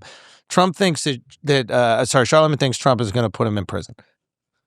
Okay, that's a take that I hadn't heard before. But yeah, what do you, now, Charlemagne is very Democrat. Like, obviously he's going to have some bias that goes into this, but what is your take, and how do you see that relationship going? I just think that when you've got two people with so much power and ego, and I do, from what I can tell, Elon's ego and that sort of self-focused self-belief, like it's me, and like I'm going to be the center of all of this, seems to be ramping up. That is probably a pretty dangerous cocktail based on like some stories and stuff that I've heard about behind the scenes from Trump about some levels of vulnerability and sort of like flimsy senses of he doesn't like to be shown up, doesn't like to be sort of upstaged, and I don't know if Elon has the emotional intelligence of JD Vance to be able to tiptoe around and yes sir, no sir, 3 bags full sir. JD, and why I say do not treat that man lightly. I think he came from like poverty. I think his mom was like a drug addict, and then he ends up going to Yale. And then he becomes the VP of a guy that he campaigned against and said was horrible and like a tyrant. Do you know the level of emotional intelligence it takes to go from like a broke middle America, broken family to an Ivy League institution to then VP for the guy who he doesn't always keep in it. Like, you can say things about Trump, but if it's advantageous for whatever his plan is, he will forgive you. You know, he's kind of like Vince McMahon in that regard, like whatever works for the thing. But like that takes high EQ. Even in that moment with Zelensky, he's managing Trump. Like he did have a moment for himself, but everything he said was, and you show respect to Trump and Donald Trump's office and what. Yeah, so he knows the game he's playing. Oh, what I'm saying is don't treat him lightly. What our coastal elites, we always do is when someone has a kind of Southern accent, we think they're idiots. And we don't even really pay attention to them. And that man is someone, I see a problem with JD before I see Elon. But what do you think is going to happen with Elon long term with Trump? Nothing. Do you think that he's going to dance through the minefield? I think he's acutely aware of his limitations in America. He cannot physically be president. If he could be president, I think there is a concern. Because eventually he'll go, when they have an impasse, he'll just go, well, I'll just run against you. He cannot. The laws dictate he cannot. So inevitably you're going to have to bow down at some point. This is the highest. You're as high as you can go, Elon. That's only based on the fact that you can put the outcomes that you want for your project behind your ego. Yes.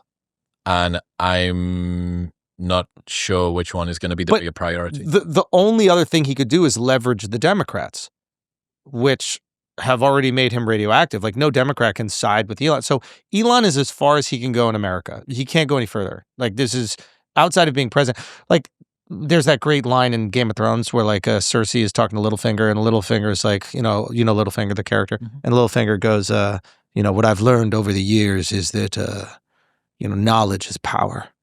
And there's all these guards around her and them, and she goes, guards, slit his throat. And they all walk up and put a knife to his throat. And then she goes, guards, stand down. Guards, take 2 steps back. Guards, take 6 steps back. And then she goes, power is power. And it's just so fire. And it's like, Trump has power. Power is power. That is the closest Elon can get to power. And I don't think there's another president that will allow Elon to have that access to power. So Elon either has to hope there's another person that he could ride with and establish a relationship, and maybe that's JD, but he have to wait to the next administration anyway. So what he can't do is sour all the Republicans on him. Like, I cannot see the situation where they get into trouble because there's nowhere else for him to go. He'd either have to jump parties, which is very difficult after chastising the left all the time. Like, he's kind of made his bed. And he's high. He has access to all these things.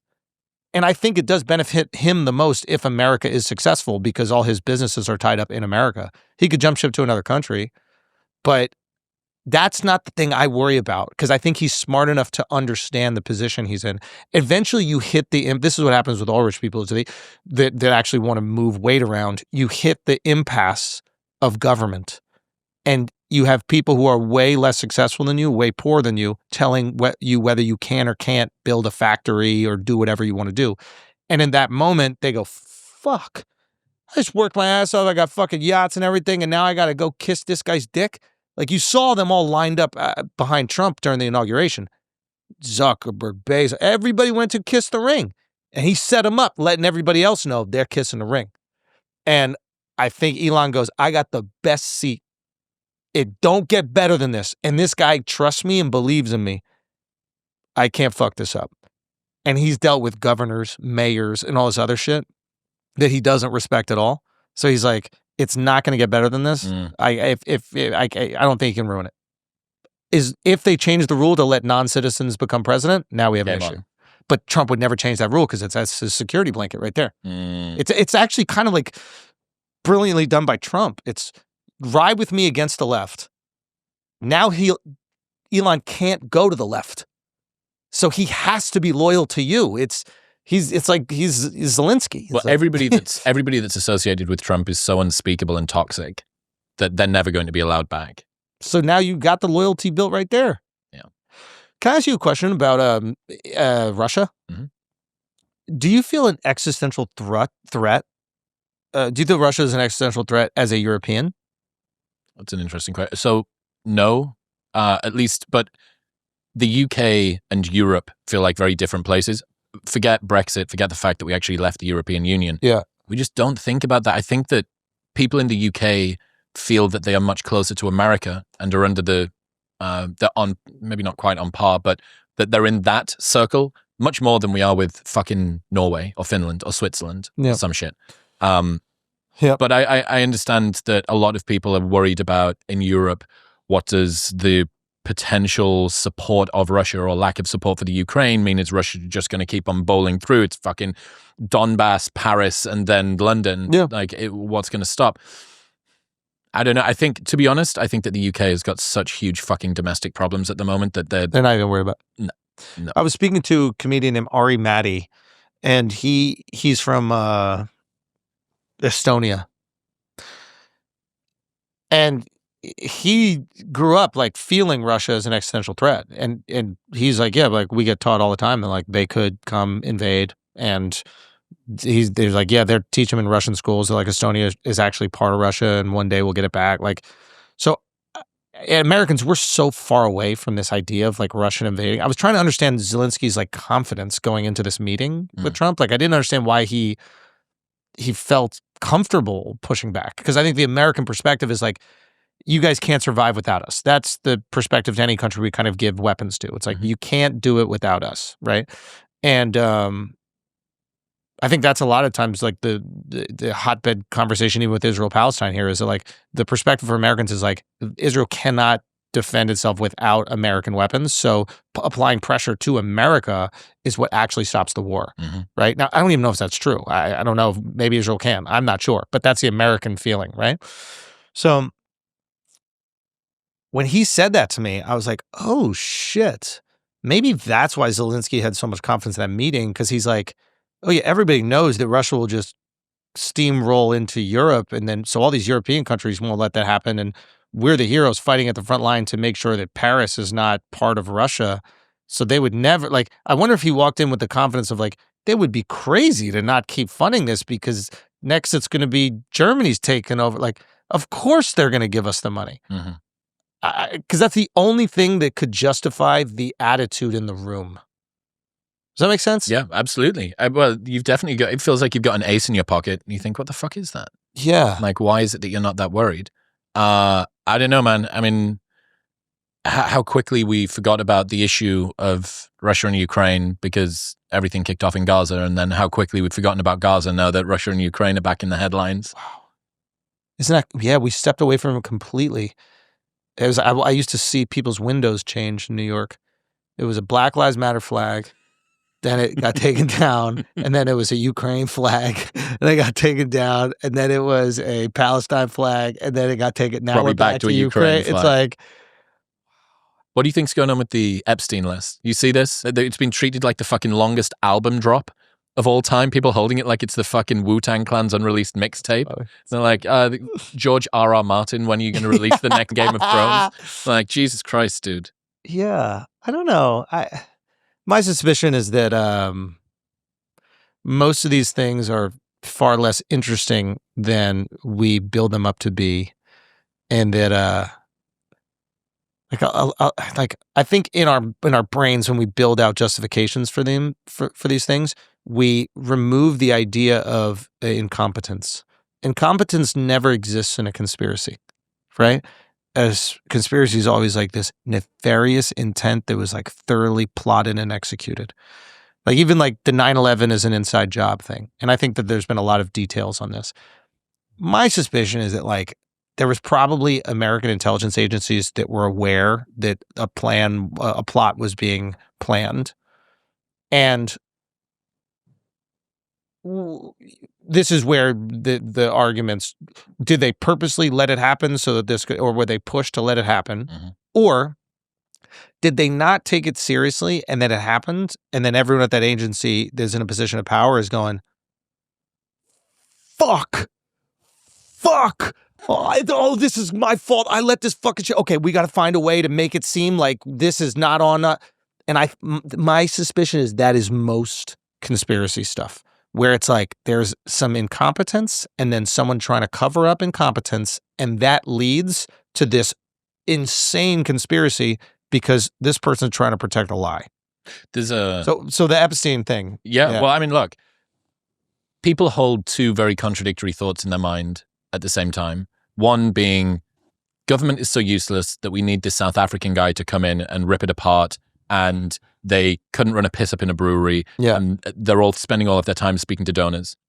And also, they are the overlords that are creating the New World Order, and we need to be very concerned about them, the CIA and the NSA and the FBI and the three-letter agencies, and they're trying to trans the kids. And you go, well, which one is it? Yeah. Like, it's nowhere. It's neither. It's in the middle. Yeah. It's like there's going to be there'll be some really, really competent, really nasty, mean-spirited people trying to get stuff done. And even if, let's say that that's like a significant portion, who are the foot soldiers that are trying to do it? These like employed retards that have managed to like stumble their way into fucking government. And you go, okay, are you really going to trust him? John. John's going to deploy your master plan to like New World Order, the global vaccine passport. Really? Yeah, it's tricky. I mean, the thing that I would like to do for the Epstein list is, I don't know if we ever get a list, but I would love to hear Les Wexner, is that his name? The guy who is so Epstein managed one guy's money, and his name is Les Wexner. The guy, I think he lives in like Ohio. He's the guy who started Victoria's Secret. Yeah. And he only managed one guy's money. So that's where he was able to, leverage all these relationships and do all this other shit with this one guy's money.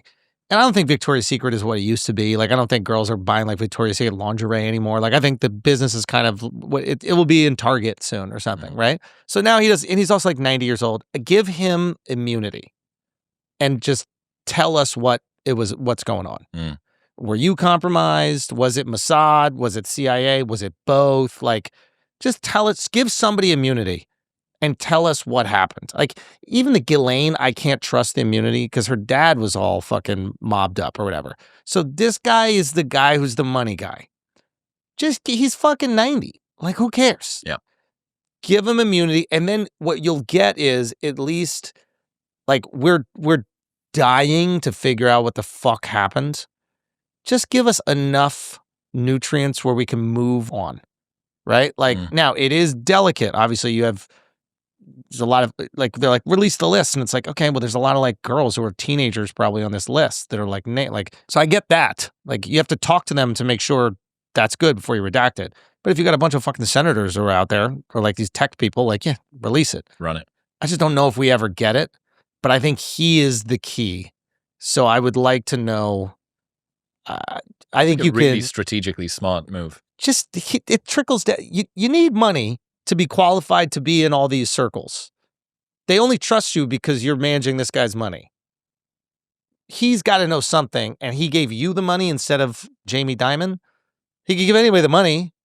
So just tell us what the fuck is going on, Les, and then you get to die not a complete shithead. Like, you're still a shithead, but at least people will be like, all right, you go to last breath, you did something pretty cool. Yeah. I mean, I don't know. What would you do? Do you think we'll ever see it? Do you think I don't know, man. I mean, I love the idea that we just need to close the loop so that we can stop talking about it. Yeah. So that there's no more speculation for this. It's, it's the 9/11 inside job thing. It's just this permanent, like, who was DB Cooper? Was it this person? It's like, dude, just, can someone give us a definitive answer so that we can stop asking the question? Yeah, like, that's what we need to do. Like, everybody, like, Joe has exposed so much, like, amazing information about the world that has completely, like, blown our minds about what reality really is. And it would be awesome if each one of them went on the pod and just confirmed it all. It's just like, okay, yeah, we shot JFK. This is what happened. And then somebody from NASA goes, no, we really did go to the moon. And we faked the video because it was hard to get the video but we did really go. And just imagine a series of like 20 Rogan episodes where you get confirmation on all the alternative history. Yeah, it's not conspiracy theories. These are conspiracy facts. Yes. Yeah. Like, how awesome would that be? And they got to go on Joe, though. And it has to be the ones that he's, brought to light. Mm-hmm. Oh, my God. Would that not be amazing? Not sending them on Alex Cooper. The real arbiter of truth, isn't she? Speaking of that, did you see Bryan Johnson on Keeping Up with the Kardashians? I saw a clip randomly. We had him on the pod. Yeah. Yeah. He's a sweetie. Yeah, he is a sweetie. He's got some dark shit. I told him when we were there. It's like, I think he's replaced like being Mormon with living forever. Mm. And so maybe dark is the wrong way to put it, but it is a very radical.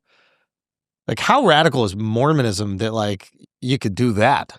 Well, him and Huberman had a big bust up on Twitter. Ooh, what'd they say? Bryan was flexing his leg press numbers, and Huberman replied and said, friends don't let friends do half reps, like kind of the range of motion being a thing, and then that caused loads of blah, blah. But I've got to assume, I didn't know, Andrew is friends with the Kardashians. The scene where Bryan's in there has got all of the Kardashians, but also got Huberman in there. But this must have been filmed months and months and months ago, I have to assume, and it's only just come out. So I was watching that thinking, this is like my Zelensky-Trump moment. Yeah. That this is these two people that have had fucking massive beef online finally coming together, and I'm thinking, I'm going to get to what? They're going to like fucking, that wasn't a quarter rep, that was actually me doing it. It's actually £1,000, it's not £950. Like, why do they beef? What's the issue? Because Andrew replied to Bryan. It's like the most fucking middle school thing. Andrew replied to Bryan and criticized his range of motion on a one. No, but max. Like, they must have some other beef that even happened, right? No, that was just it was just a passing comment. And then Bryan took it really seriously? Oh, man. Yeah. And he has no excuse to do that because we know you have a perfect sleep score. You can't even be like, dude, I was exhausted. I had a hard day. It's like, no, you slept fucking 14 hours yesterday. You stopped eating at 11 a.m. so you could get good sleep. Yeah. Yeah, I don't know. I mean, the only thing that could have made that table better between all of the Kardashians, Bryan Johnson and Andrew Huberman, would have been like coked up Conor McGregor. Just a fucking wild card that gets thrown in there. Who the fuck is this guy? Yeah. I think that Conor McGregor's arc should be studied by like fucking anthropologists or something as just what happens when a guy who really wanted to be rich and famous gets exactly what he wanted and turns out was completely unprepared to deal with it all. You want to know something interesting? Mm. So he came to meet up with us one night in New York, and he was fucked up. Like, he had some drinks, but he was the nicest, most humble guy. A lot of times when you meet famous people, like, they're not really used to asking people their thoughts on things. Mm. You know, they're just like in this. Me. Yeah, and it's I don't even like I have empathy for it because people are just asking them questions because it's hard to like share your opinion on the world when you're with this incredibly successful person. So they just get into the system where they basically go, oh, people want to know things about me, so I will share. Yeah. I'll just cut to the chase and give them what they want. I'm going to give you what you want. He was like curious. Like we were talking about fights. He was like, well, yeah, what'd you think about the fight? Like, well, you're asking me what I thought about the fight? Like you're professional fighter. You're like probably the most prolific, not probably, you are the most prolific MMA fighter in history. Like you're synonymous with fight sports. Like you're asking me my opinion on it. Like, and we were having a conversation, like a couple guys at a bar. And as wild as I see him in all these things, I'll never forget that moment where he was curious about what I thought. And, ever since then, I look at these things as, is he stirring up moments? Is this like wrestling? Does he just really get into the vibe and the attention of it? Like, I also understand, like, you reach a certain amount of success and you are clout. I'm sure you've experienced this. Like, you get over a certain amount of followers and now somebody making a video about you is currency. They can pay their rent on it. And whether what they say is true or not, you exist as a form of payment. Right? Attention, cash it in, or dollars. Yeah. And he must experience that a million-fold for me or you. I know it happens with me all the time too. And it's like, and nobody really understands what that life is until you're in it. And that is the cost of success. I'm not complaining about this. The cost of getting to live the lives that we live is that you're going to deal with scrutiny. And you're going to deal with criticism. That's totally fine. Frustrating when people like make things up about, yeah, sure, that's fucking annoying. But in a human-to-human moment, he was curious and cared about what I had to say about his expertise. And that's more than I can say about a lot of people. What it makes me think, and that's a really beautiful story and very insightful, what it makes me think is that there's an error somewhere. Because if that's who you truly are, why is that not being put out online? Like, why is that not a part of your personality? Dude, you know what? I would actually want to talk to you about this because you talk to so many people. You've cultivated like your universe, right? So the people that know you and love you know the idiosyncrasies about you. They actually like know your opinions about the world. And then there are people that just consume you casually, that just see you as whatever that version that exists in a clip online. So it's like, what I realized, I thought that if I had a bunch of like diverse guests on my pod, that people would, it would not, one, I'm just curious about this. Like I like seeing diversity of thought. I'm just really interested. So the people who know me know that about me. The people that don't know you only know the version of you that they want to consume. So if there's like a really awesome, poignant piece that's like written about you, they're like, I don't want that guy to be poignant and awesome. I want that guy to be this, or me, the same thing, right? Or vice versa. Exactly. If they do, love you. they love. But the people who love you know you already. You don't need to convince them. So what I realized is like doing this press run is that I got to talk to way more people that you might think I disagree with, because I have to go, if I care about the perception of me, which I can't say I don't. I'm a comedian at the end of the day. I can live with people thinking different things about me. That is fine. I can accept it. That's totally cool.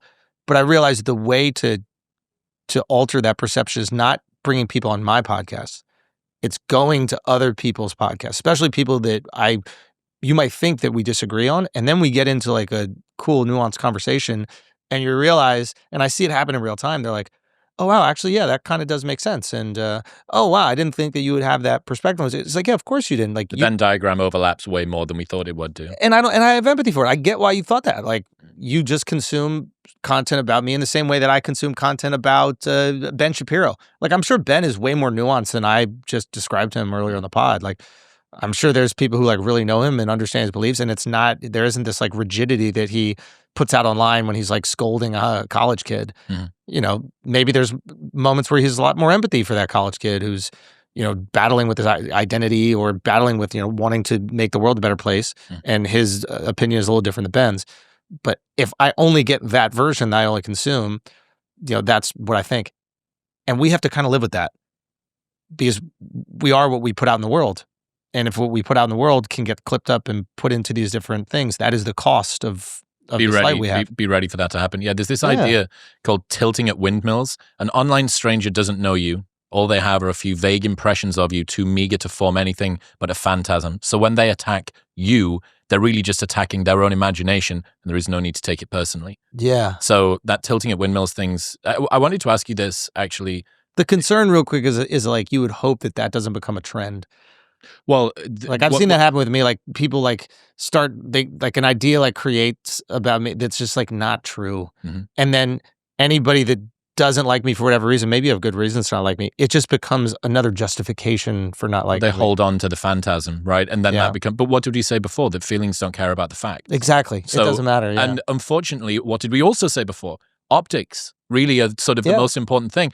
And if you have a story that fits people's priors, there is something that gets a particular cohort of people who are all distinct and separate, but they coalesce around their mutual distaste for a particular person. Yeah. And there is a very nice, cohesive, neat narrative that explains why they should not like this person. Yeah. They go, oh, that's our new culture. Yeah. That's our new thing. Yeah. So I wanted to ask, not everybody deals with the same level of scrutiny or criticism that you do. Sure.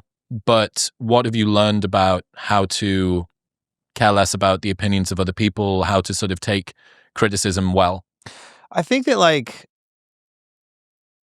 again, I think the care is more about like, you're like, okay, I hope this doesn't like shift perspective and like negatively impact my ability to like provide for my family. That's really where the care. I'm fine with people thinking that I'm a certain way and like this thing, like, the Kendrick thing comes out, like they turn it into like fucking racism within it. Like, I'm like, what the fuck? It's how, what? Like it was just whatever, doesn't matter.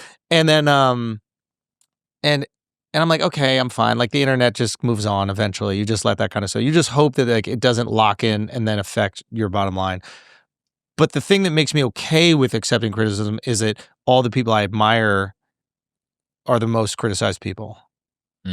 So like everybody I look up to and I aspire to have, the level of success that they have are the most criticized. Like, I mean, fucking Taylor Swift is like, there's no more criticized. Like she's getting booed at the Super Bowl, yet it takes 120 dudes to sell out that Super Bowl.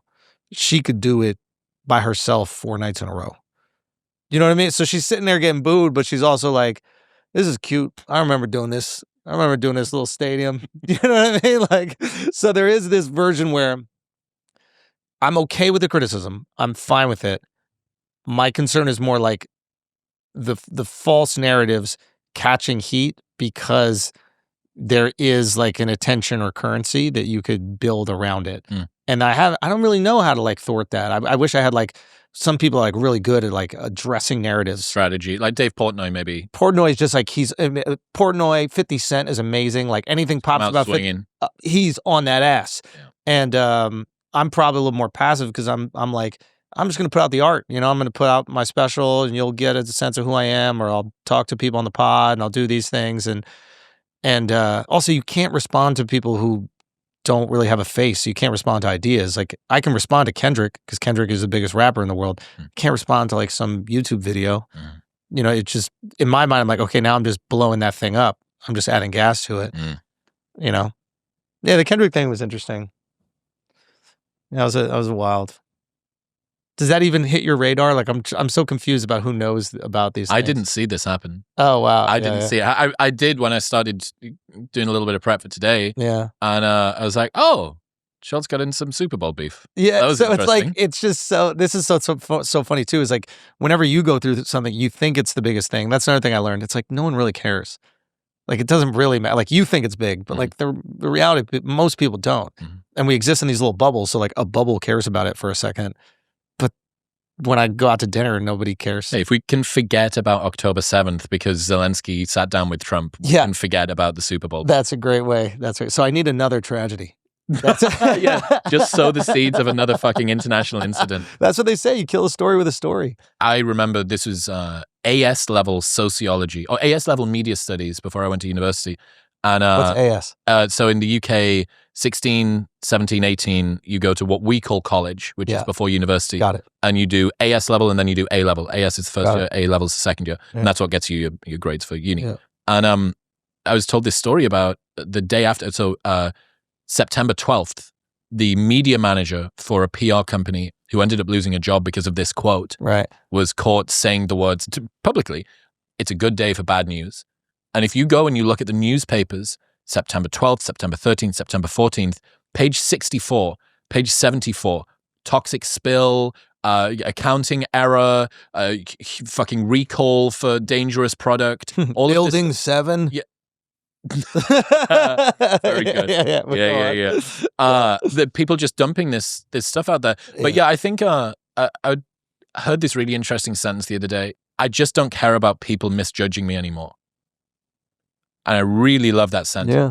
So I don't care about people misjudging me. And I think a lot of the time when it comes to criticism, what we're worried about is this person has an incorrect perception of me. Mm-hmm. I don't like that. Let me go and fix, because I know I'm not that. So let me go and manage their perception of me. I'm going to step in. I'm going to fix this thing. You go, I don't think you can, dude. Yeah. And if you try and play that game, if you want to try and fix everybody's erroneous expectation of you or interpretation of you, and the other side is as well, it's often people that don't like you, don't understand what you're doing, don't have your best interests at heart. They don't like you, and they're not nice people.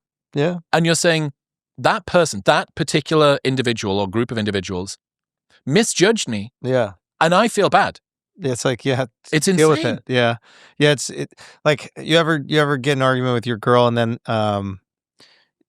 not even an argument, like you'll do something and your intention was not for that to hurt her. Like you seem like a good guy. I don't see why you would like want to hurt someone you care about, but it did hurt her. And what I used to do is I would try to explain her out of her hurt. Right. I would try to explain to my wife why she shouldn't be hurt. Right. Because I want to be a good guy. And I can't. Let me tell you why you're wrong. Yeah. Let me tell you why your feelings are wrong. And it's just like, oh no, what I meant by it is this. Right. And like, and why we're doing that is because we don't want them to think we are the type of person that would try to do something to hurt them. I'm actually feeling insecure that you might feel differently towards me if I'm the type of man that would do that to make you feel that way. They don't want that. What they want is their feelings to be acknowledged and just going, I'm sorry that what I did made you feel that way. I'm really sorry. And then if they go, why did you do it? And go, well, actually, this was my thinking. Then they're asking for the why. And the same thing, I think the exact same thing applies to what you're saying. It's like, these people feel a certain way.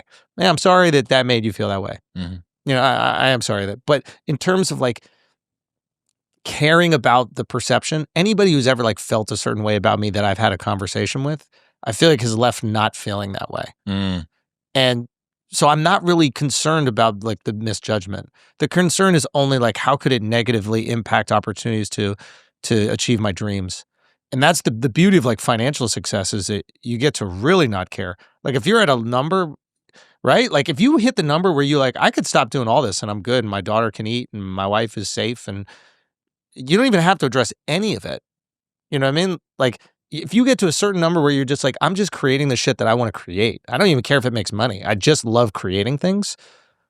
Who gives a fuck? Isn't it interesting how most people's projects have this like odd, Paulo Coelho's The Alchemist, like you leave the place to come back to where you started. So what is that? Explain that to me. You read The Alchemist? I've heard of The Alchemist. I haven't read it. It's a really beautiful book, and it's a fiction book. It's super easy to read. It's not a flex to say that you've read it, but it's kind of a bit trippy to read. It's this beautiful story about Santiago, this Spanish boy who goes on a journey and he comes back. And spoiler alert, if you haven't listened to it yet, skip ahead 30 seconds.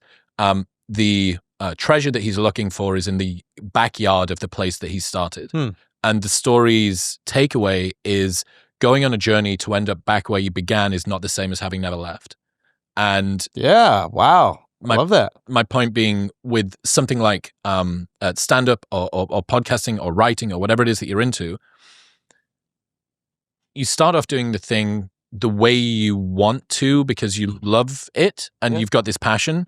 And you start modeling from other people because you want to learn from those that have gone ahead of you. And then after a while, different incentives come in, and maybe you've got staff, or you've got obligations, or you've got competition, or you've got momentum, and you start to sort of get skewed away from this a little bit. And then over time, maybe you begin to get expectations from people, and you're playing up to your own enigma, your own persona, and you've got to go, I'm going to go from infamous to doing life, and it's like a real change, and scary to the fucking difficult second album, right? Do I just repeat what I did last time, or do I try and pivot? And then after a while, hopefully you're still stripping this, you're still trying to be true to yourself. But I think a lot of the time people end up in that post-money world, or, post-fame world, whatever it is. You end up back at this place where you're like, I can just say, fuck you. Yeah. I'm going to do it the way that I want. And I had this idea I wanted to teach you about. So you've heard of fuck you money, right? Yeah. So I realized that I think there's 3 levels to saying fuck you. So the first one is fuck you money, which is you're not really that beholden to an employer. You maybe kind of can own things in a way that makes you not have to adhere to laws in the same sort of a way. Yeah. There's fuck you freedom, which is actually more accessible than fuck you money, because you can just if you've got enough, you can live off grid. Maybe you don't even need to be reliant on supermarkets. Yeah. You don't need to really listen to laws if you've got a little bit of land or whatever. But then the third level is fuck you family. And I think a lot of the time people are playing these games. They want to be requited and validated, external success and all the rest of it. But I get the sense, and I see this with you and a lot of my friends that become young dads, that they kind of look back on a lot of the ways that they got validation and self-esteem as real juvenile, very immature. Yeah. Look at all of these people who I don't know, who I don't give a fuck about, and I cared about their opinions about me. Yeah. And really, the only people whose opinions I care about are the ones that are inside of this household. Yeah. And that fuck you family thing is the most accessible to everybody. Yeah. And it's a transition that, if you're a high-powered person, like man or woman, and then you pivot into family life, I wonder how many have a retrospective existential crisis about what the fuck was I doing? Yeah. Who was I?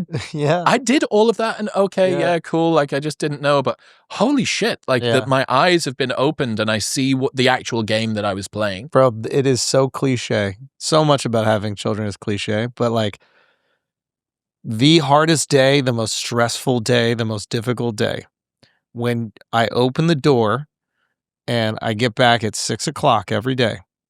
My daughter is in the playpen, usually with my wife, and she hears the door open, and she slowly turns around, and then I watch her face crease into this beautiful 6-tooth smile, and nothing matters at all. It's so cliche. It's actually difficult as a comedian who tries to have unique takes on things, how normal my reactions to having a child is, right? But it is just nothing really matters in that moment. And then we're getting after it for the next hour. We're just getting, nothing matters. And you're 100% right. That is fuck you family. Now you need things to get there because you feel obviously a responsibility to make sure she's safe and she can go to the school she wants and we can live in a nice place and experience these cool things. But yeah, I love that. I love that. Yeah. I saw this quote earlier on today that said, it's not okay to work your life away, but it is okay to work your 20s away. And I like this. Keep going on this because time is something that we should discuss. Yeah, I think, again, I said for me, and I just want to re-highlight the fact that I think the new special from you is probably the most culturally penetrative explanation of male fertility issues that I've seen. Thank you. You said before, we always assume that the problem's the woman. Yeah. And we have lots of stories about that. We have archetypes, right? Of the struggling woman, whether it's struggling to find a partner and the biological clock is ticking, or trying to get pregnant, going through the IVF and the pain of the process, and then the pain of it not taking, and all of the stuff that you can learn about if you spend a bit of time on this. And we don't have a cultural story about what it's like to be a man who is really desperate to be a dad but can't find a partner, or has a partner and is trying to be a dad and has fertility issues. Yeah. And that doesn't exist. Yeah. And time for both men and women, even more than that, I think about this now. So I'm 37, right? Let's say that I managed to make the family in 3 years. Let's say I have my first kid when I'm 40. I'll be 65 when my first kid's 25. Kids weren't on my brain at 25. I'm okay, so I'm 75 when my kids are 35. So I'm going to be like 77 when my kids are my age. Yeah. I'm like, chop, chop. I want to be a granddad. Yeah. It's like, well, you didn't fucking give your parents that same, like, where was the chop, chop when you were doing this thing? So I didn't meet any of my grandparents. I mean, I met like when I was like 1 or something like that. One of them, I think. But yeah, that happens. And that is the cost. Time. The first thought I had when I saw my daughter is that I wish I did it sooner so I would have more time with her. And that's the first thought I saw when I saw her. Like, I was like, what did I do? Now, I'm not regretful of my life. I love how it turned out. And I met the woman that I want to create a family and have a life with. But yeah, you think about it constantly. Time. I always heard people talk about it. And you see, I mean, it's cliche, but time. Like, how do we get time? I don't buy expensive shit, really. Like, I think when I first got money, I got some like watches or whatever. I think it was this like form of validating myself. I think it was this like outside in. It was like, yeah, I've achieved some success. Let me get a fucking watch. And like, I retrofitted this justification. I was like, oh, the gears are so nice. It's like, come on, stop. It's not about that. But like, time, everything I'll spend it's like a trip. But the trip is soaking up this undivided time with family and friends. Everything is, how can I spend time with my family? I'm lucky I work with all my friends. My guy who does all my partnerships I've known since I was 13 years old, is my first friend in high school. My manager, who's just my partner, is my first friend from college. Everybody is family in the group, so I'm very lucky in that regard. But how do we spend time? What do we do? And like, even I'm going to do press for this. And I'm like, okay, you gotta go and you gotta get the word out. Okay, that's gonna be probably a month of going to get the word out, you know? Okay, that's time away. How can I get that back? Can I take a month off in summer and just lock in? How do I spend everything I've ever heard from parents is it goes fast. Old people talk about time in the way that young people talk about success and money. Old people don't really talk about success. And when they do, it's like, it's kind of weird. Like, they're not like, oh, I killed it in the market today or something like that. You're just like, oh, is that what you're excited about? Nvidia went up. Like, who gives a fuck? Like, oh, I'm taking a trip with your mom and we're going to her favorite place, you know, and like everything is this reminder of time. You know, my wife's mom has a, disease. This is slowly killing her. It's this reminder of time. My dad has dementia, this reminder of time.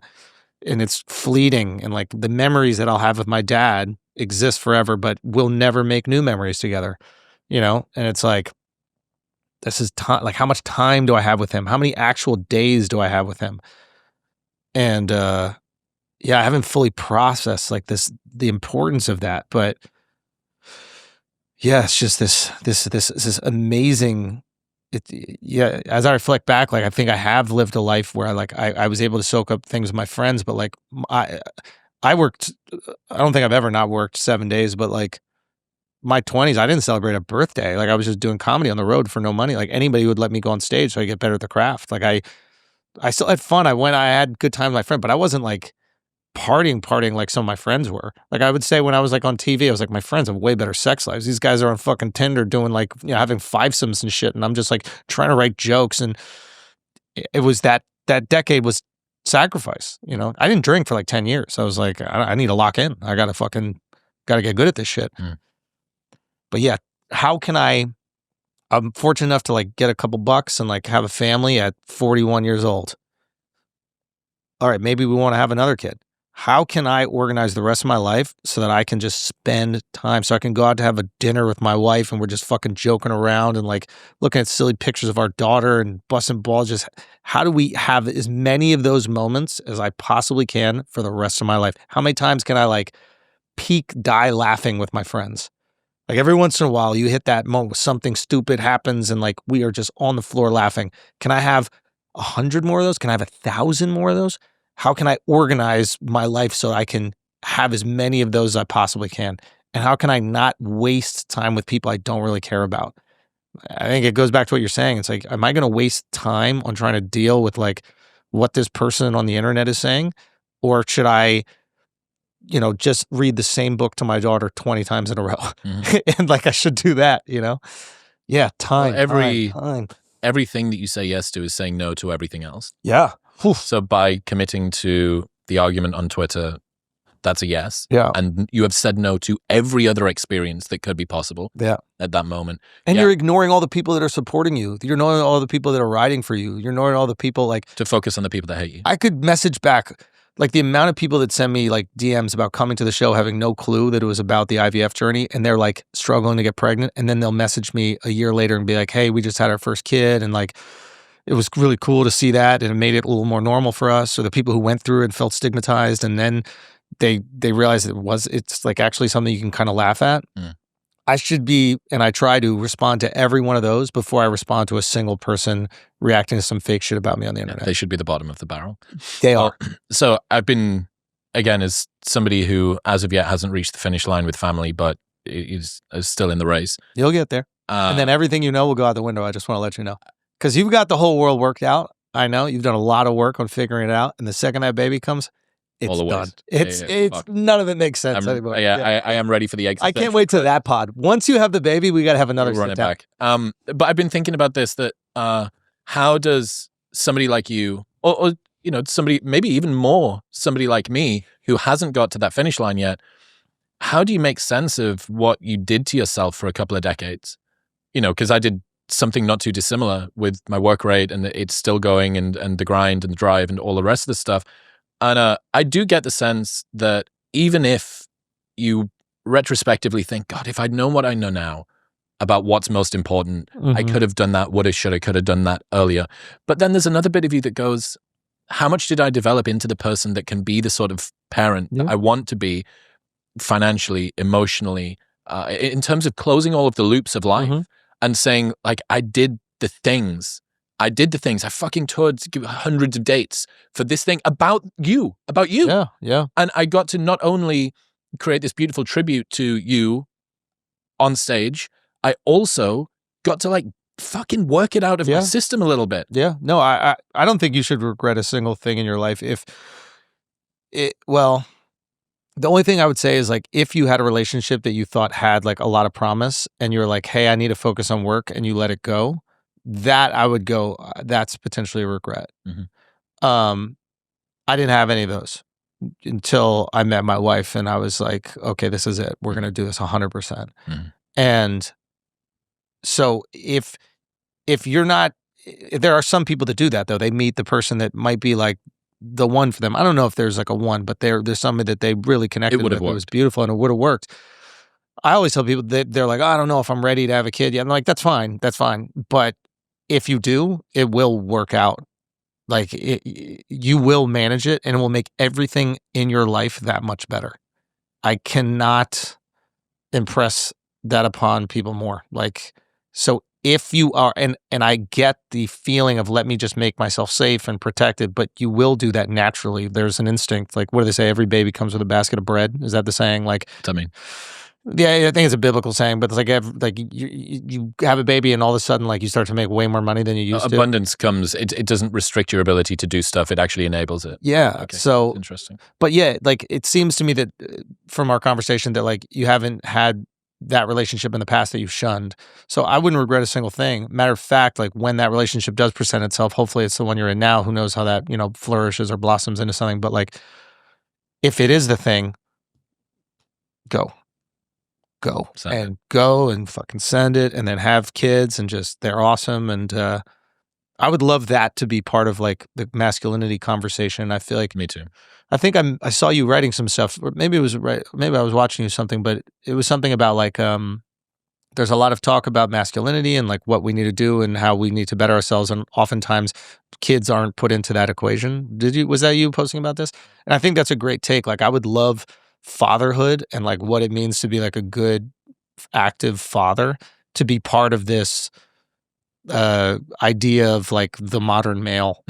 And because I know the fathers I see out there that are really invested, I feel like they would really love to see that represented.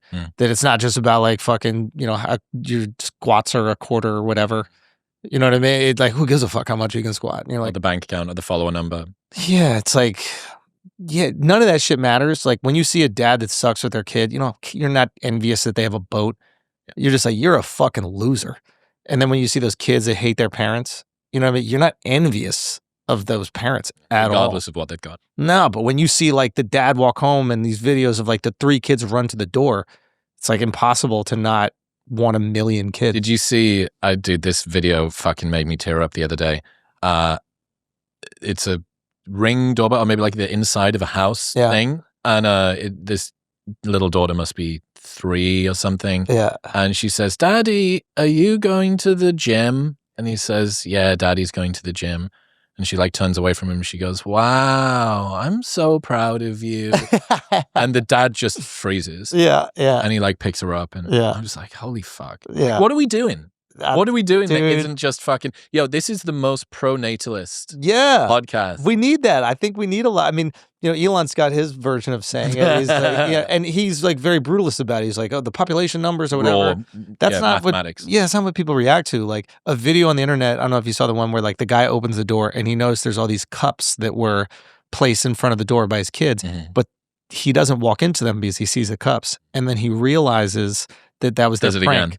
So then he like makes some noise or knocks on the door so the kids are ready, and then he closes the door, then like kind of like knocks on it or something like that, and then opens and they see him like fall into the cups and the kids are going fucking crazy, and you're like, that's if there's one thing that I would love to promote, it is that.